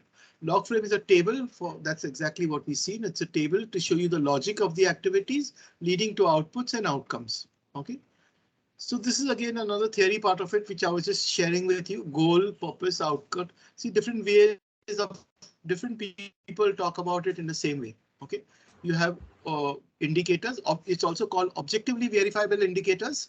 And then you have means of verification and the sources of verification. Some call it the source and means of verification. I just call it the means of verification. But you can also add source. OK, so some put it as cost. They have cost involved with the activities, and I showed you as input. OK, so when you're looking at input, I'll just put /cost here so that you'll remember what are the cost to the project. Coming back to this. OK, so this is the cost. I think this is again a repetition of my slides. Impact, output, outcomes, activities. This is how to write an indicator. I've already explained to you. You can read it in the slides. OK, I won't go over this. This is going to waste my time. This is also explained to you. Now coming to the project proposal. OK, now I will ask you a very simple thing. What comes now? I'll go back to my slides. Maybe my slides are a little jumbled up, but I'll just go back to what I was talking to you earlier. OK, what comes into a project proposal? OK, what is it that comes into a project proposal? OK, we've seen the project proposal. Developing a project proposal is the last part of it. There are steps in the project development. Once you do a needs assessment, then later on, based on the needs assessment, the tools that you use, you collect data. That is a baseline study. OK, you develop the project mission. You identify objectives. That's what we did. We prepared a log frame. Yes, preparing a budget. I'm so sorry. I forgot about preparing a budget. I forgot how to show you to prepare a budget, and then we write a proposal. OK, so I went directly to write a proposal. So a proposal will consist. Let me first complete what I was saying. A proposal will consist of rationale, goal, objectives, outputs, action plan, beneficiaries, limited time frame, and the budget. So you notice what I was doing from morning rather was to help you to say what is the goal, what is the objectives, what is the output, the action plan, that is the activities and how you would go about it, your beneficiaries, your time frame, and now your budget. OK, so that is what will come into a proposal. I will show you an actual proposal so you will get an idea that whatever we have been doing in parts.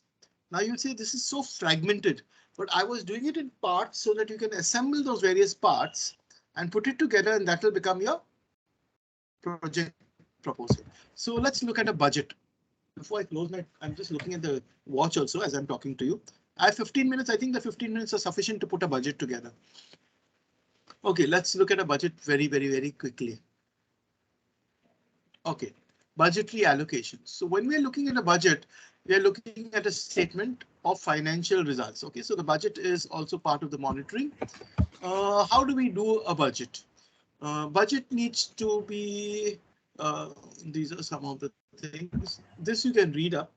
Basically, I spoke on these things are just some knowledge items. See, a budget consists of capital. OK, let me explain these things very clearly. OK, I've given you a budget of what CAPART, which is a government organization, has outlined in its budget. It looks at capital, manpower, operations. Manpower means human power also. I mean human resources. That's the word they use. Operations and administration. See, look at the headings. I would like you to understand the headings of a budget. OK, so whenever you're looking at a project, you're looking at what are you going to invest into the project in terms of capital, like you're going to buy some infrastructure like computer, furniture. Manpower, you're looking at human resources. You're looking at honorarium and remuneration. And in operations, you're looking at actually day-to-day working of your budget, like as in what will be the costing for, say, certain parts of the documentation, survey.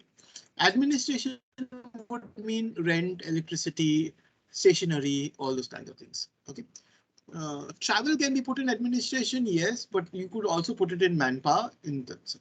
OK, let's see how we can work out a budget. OK, So this is an actual working of a budget. So I try to put it down to you. So suppose if you're looking at a capital, like say computer, okay, you would look at a unit cost and the actual breakup cost, I mean detail cost. Okay, like say you require computer, camera, whatever it is. Human resource, you look at supervisor, data collector, office assistant, whatever it is. Operations, you would require whatever, survey, travel allowance, TA, administration. So putting all that, that's how you work out a budget. Now you could work out a budget as per the monitoring plan. I'll come to that in the next lecture, so leave it at that at the moment, but I'll just come to your basic budget. Let me do it in an Excel sheet because that is, I think, will become easier for you to understand. So suppose if you're looking at budget, okay, what are the main headings of a budget? So basically, when you're looking at budget, you're looking at certain heads. Let's look at those heads very carefully. So when you're looking at a budget, you're looking at what is your budgets in terms of program expenses. We're looking at program support expenses.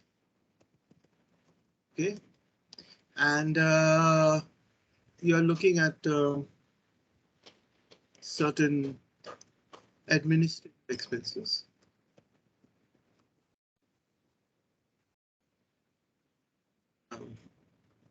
Okay, so Sir, sorry to interrupt you in between. I wanted to ask you regarding this budget. Like while preparing the budget, like first we can put if we have requirement of some capital expenses, so we can make the budget into two parts, right? Like capex requirement and opex is the operational. Can we that way in the same budget we can give it, right way, no? Yes. So you can do And that also. administration and that will be then we can make it total cost A cost plus B, then the total, that way we can give it also, no? Yes, you can see, and usually, you're right in that. Usually, actually, most funding agencies give you a budget structure, but I'm telling you, like what you said is very true. So program expenses would be actually your operational program. Operation. Yeah. I'm putting all the possible words so that you will know what can come into these things. Okay. So when you're looking at it, I'm giving you a basic structure so that you can do budgets very quickly. When you're doing a budget, you can do this very quickly when you actually work this out. OK, so capital infrastructure, I think you already know, like say if you're looking at computers or you're looking at purchase of some kind of office space. Normally nobody purchases office space now, but you basically look at hiring charges. But here in this case, you will look at computers. Then you look at furniture or some kind of fixtures. Okay. Then you look at some kind of equipment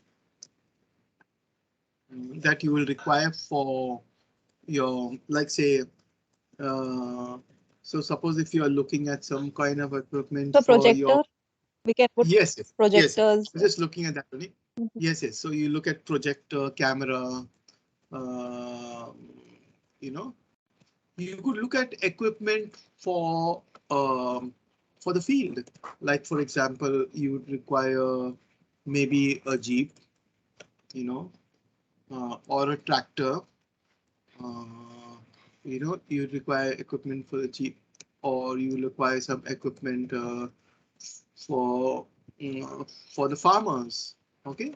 Like I had one of my projects, I asked for, you have these things called for plowing, tilling, and all those kinds of things. Just for knowledge sake, you just put it as tractor. There is another word, I can't get it right now. Okay, so that way, suppose this is your infrastructure. Operational expenses will be the actual expenses that you would require as per the activities that you're conducting. So like you say you would require for training programs.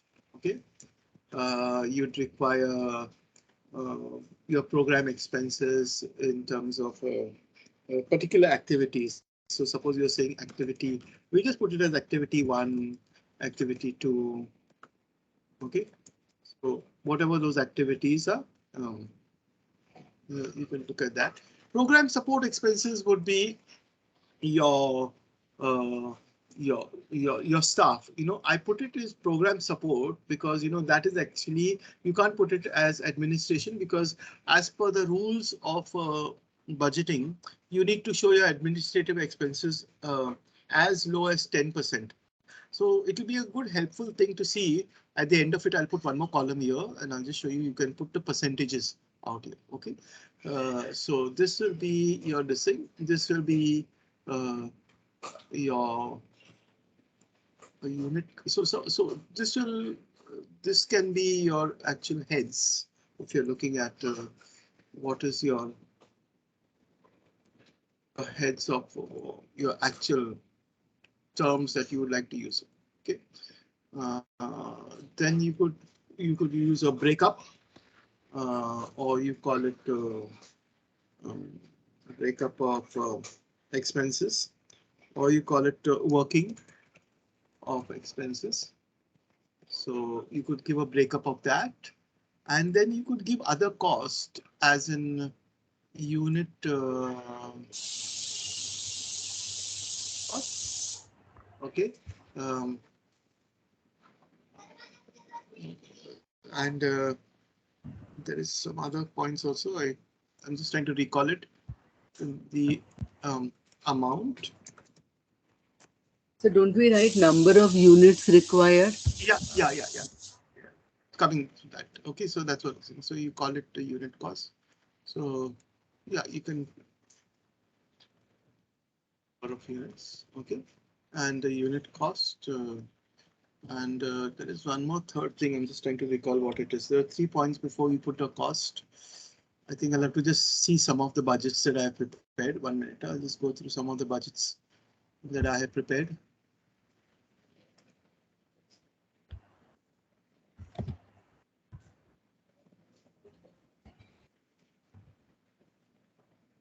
We call it as unit.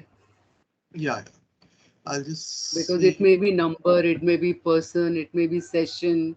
Yes, sessions. Something like that, yeah. Yes, you're right. I'm just trying to see if I have a budget example somewhere.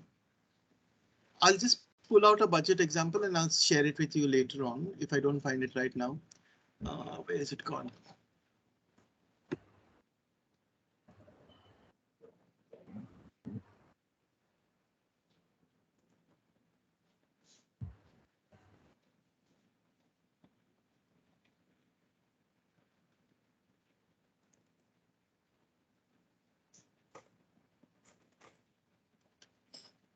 I have plenty of projects as examples, but they are all confidential in one way because I've prepared them with organizations.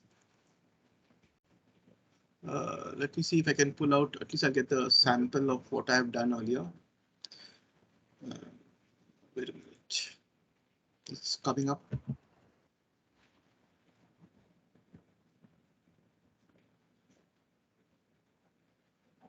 Okay, yes.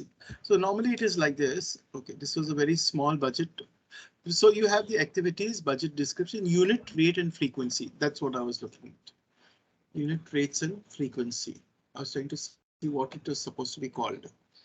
Unit rate and frequency. Unit. Yeah, so this is the unit cost. And you have another column here. I said there were 3 columns, the frequency. You may use this column, you may not use this column. Okay, and then you have the amount. Okay, then you can have one more column is the local contribution. Local contribution, you understand the term local contribution as in saying collaboration. What is it? Yes. Yeah. Collaboration So what is amount. Collaboration as in even people contribute to the process. Okay, let's take some of the examples here. Okay, so just give me a minute. I'll just tell this person probably calling in from abroad. Hello, hi. Good afternoon. You're back to India? Yeah, no, I'm in a session right now. Can I call you after around 15 minutes? Yeah, I'll call you back. Huh? Yeah. In fact, he's one of my. I worked with this gentleman who called. So one of my project holders only, partners where I was working, partners as in, so I used to prepare budgets with him. So he incidentally called. Anyway, coming back to this, so these are the things that you could look at. This is optional, this is heads, but basically here you would have the actual things. So these are the main things that you would be looking at: capital, program operational expenses, program support expenses. So here you would be looking at, say, here you would be looking at resource person honorariums, okay? And here you would be looking at certain staff. Like suppose if you say your program coordinator, okay? Your program coordinator, usually we don't use the word salary because salary is actually, it comes under certain things. So you usually will use the word honorarium.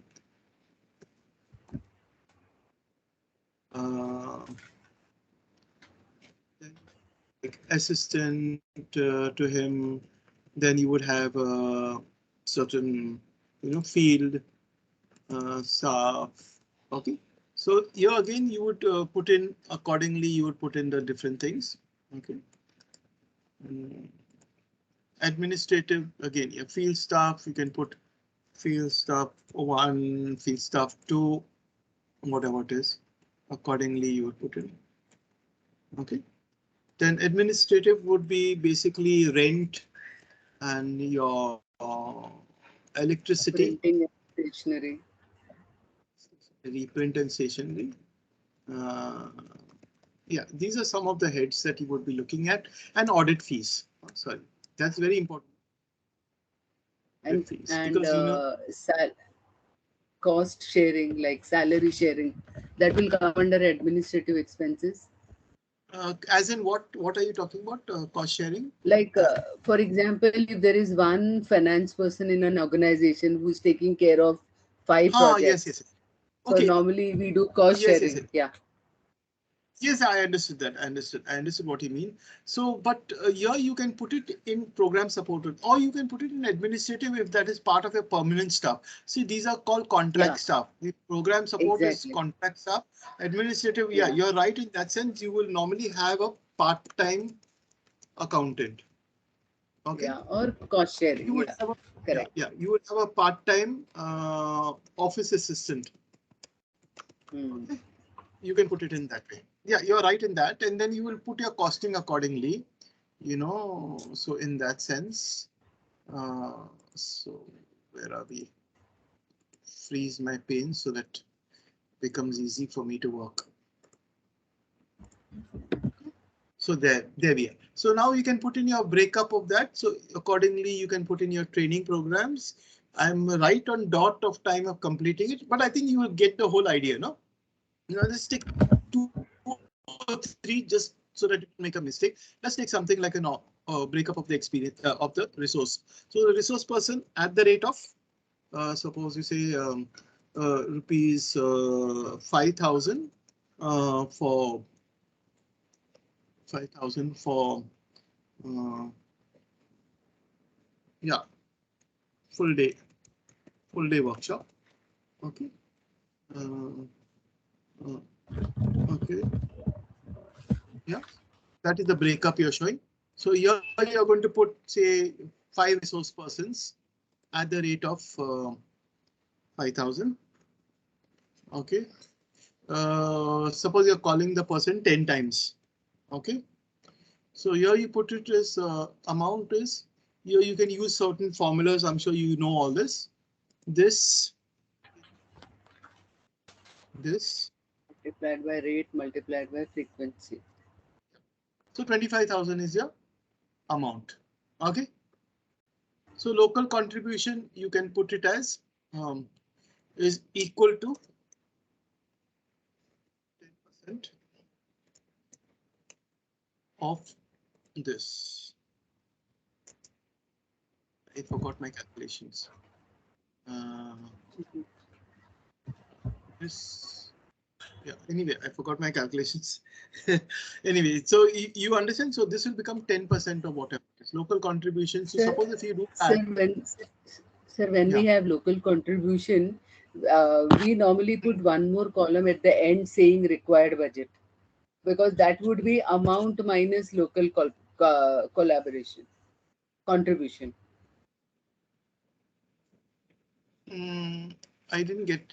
No. What If I get? if I say for a particular activity, my expense would be 10,000 rupees, but I'm getting a contribution of 2,000. It means my required budget is only 8,000. Yeah. You're right. That is, what is that?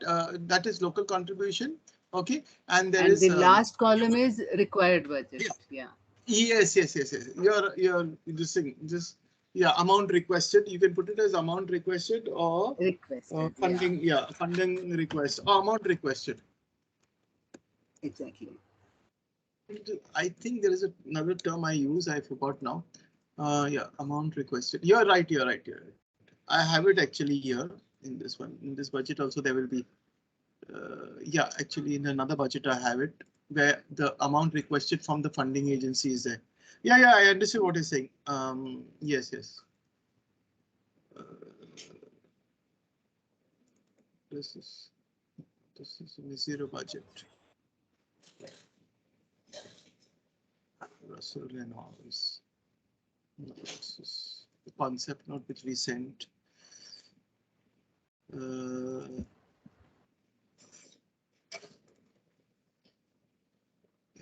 There's some with the budgets and all. I forget now which ones I've sent.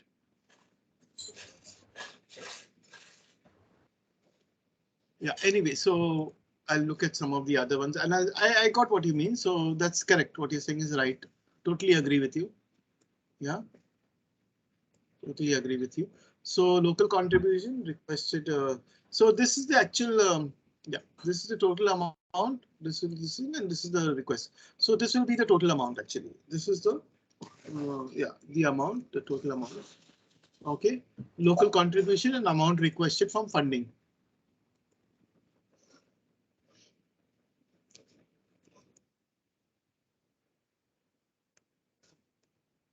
Yeah.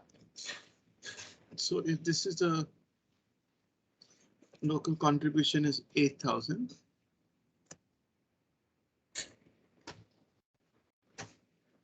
Total amount is 10,000.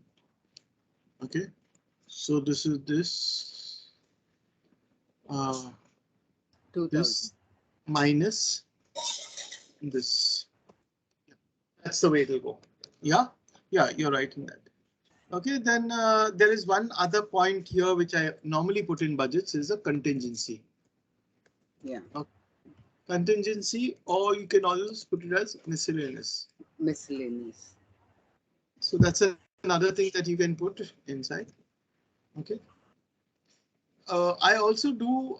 I'm not going to frighten you a little bit, but this is a 1 year budget. I do a 3-year budget and I put other charts behind here at the end. Year 1, year 2, year 3. And the increase in year 1, year 2, year 3 is 10% normally in any funding request. OK, so probably I'll see if I have a budget like that. I've done those budgets also. So those budgets also can come in. Okay.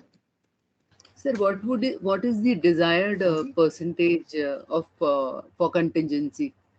It should be equal to what percentage of total budget? Is there any such normally, standard for that?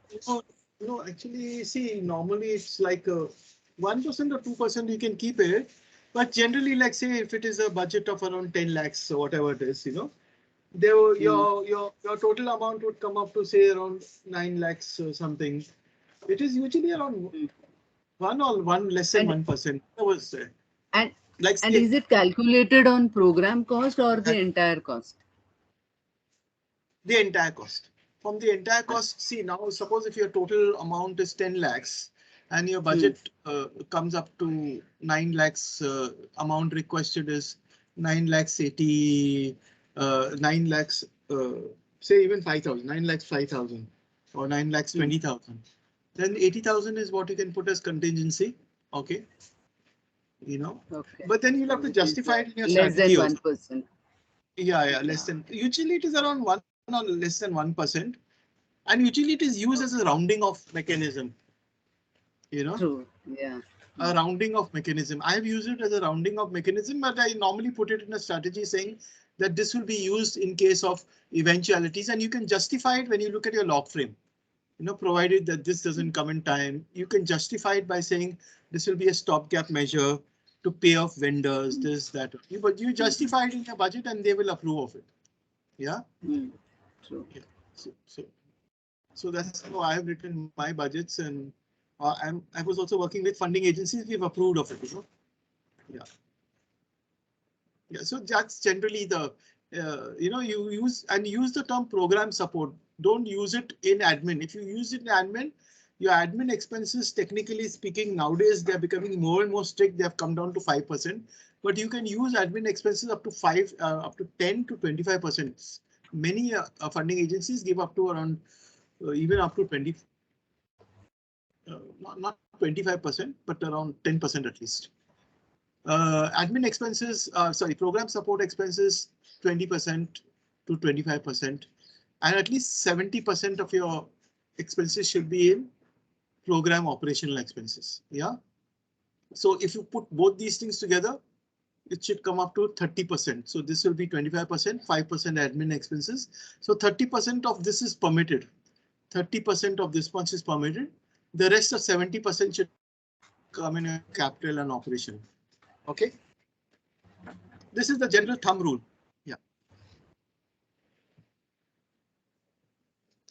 Yeah. Any other questions? I think I've completed this thing. I'll share this PowerPoint.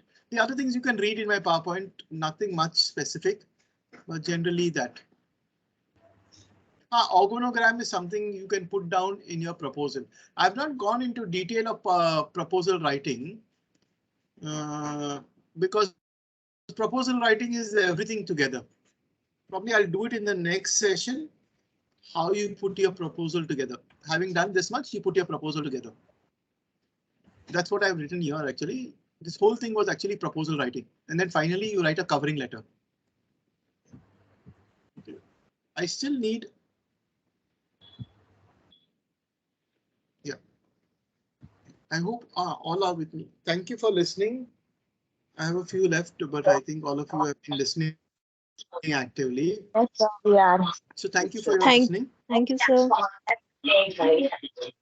Thank you, sir. Yeah, so all that I think all that I've shared is something very practical. You'll get lots of books to read. You'll get tired of reading it.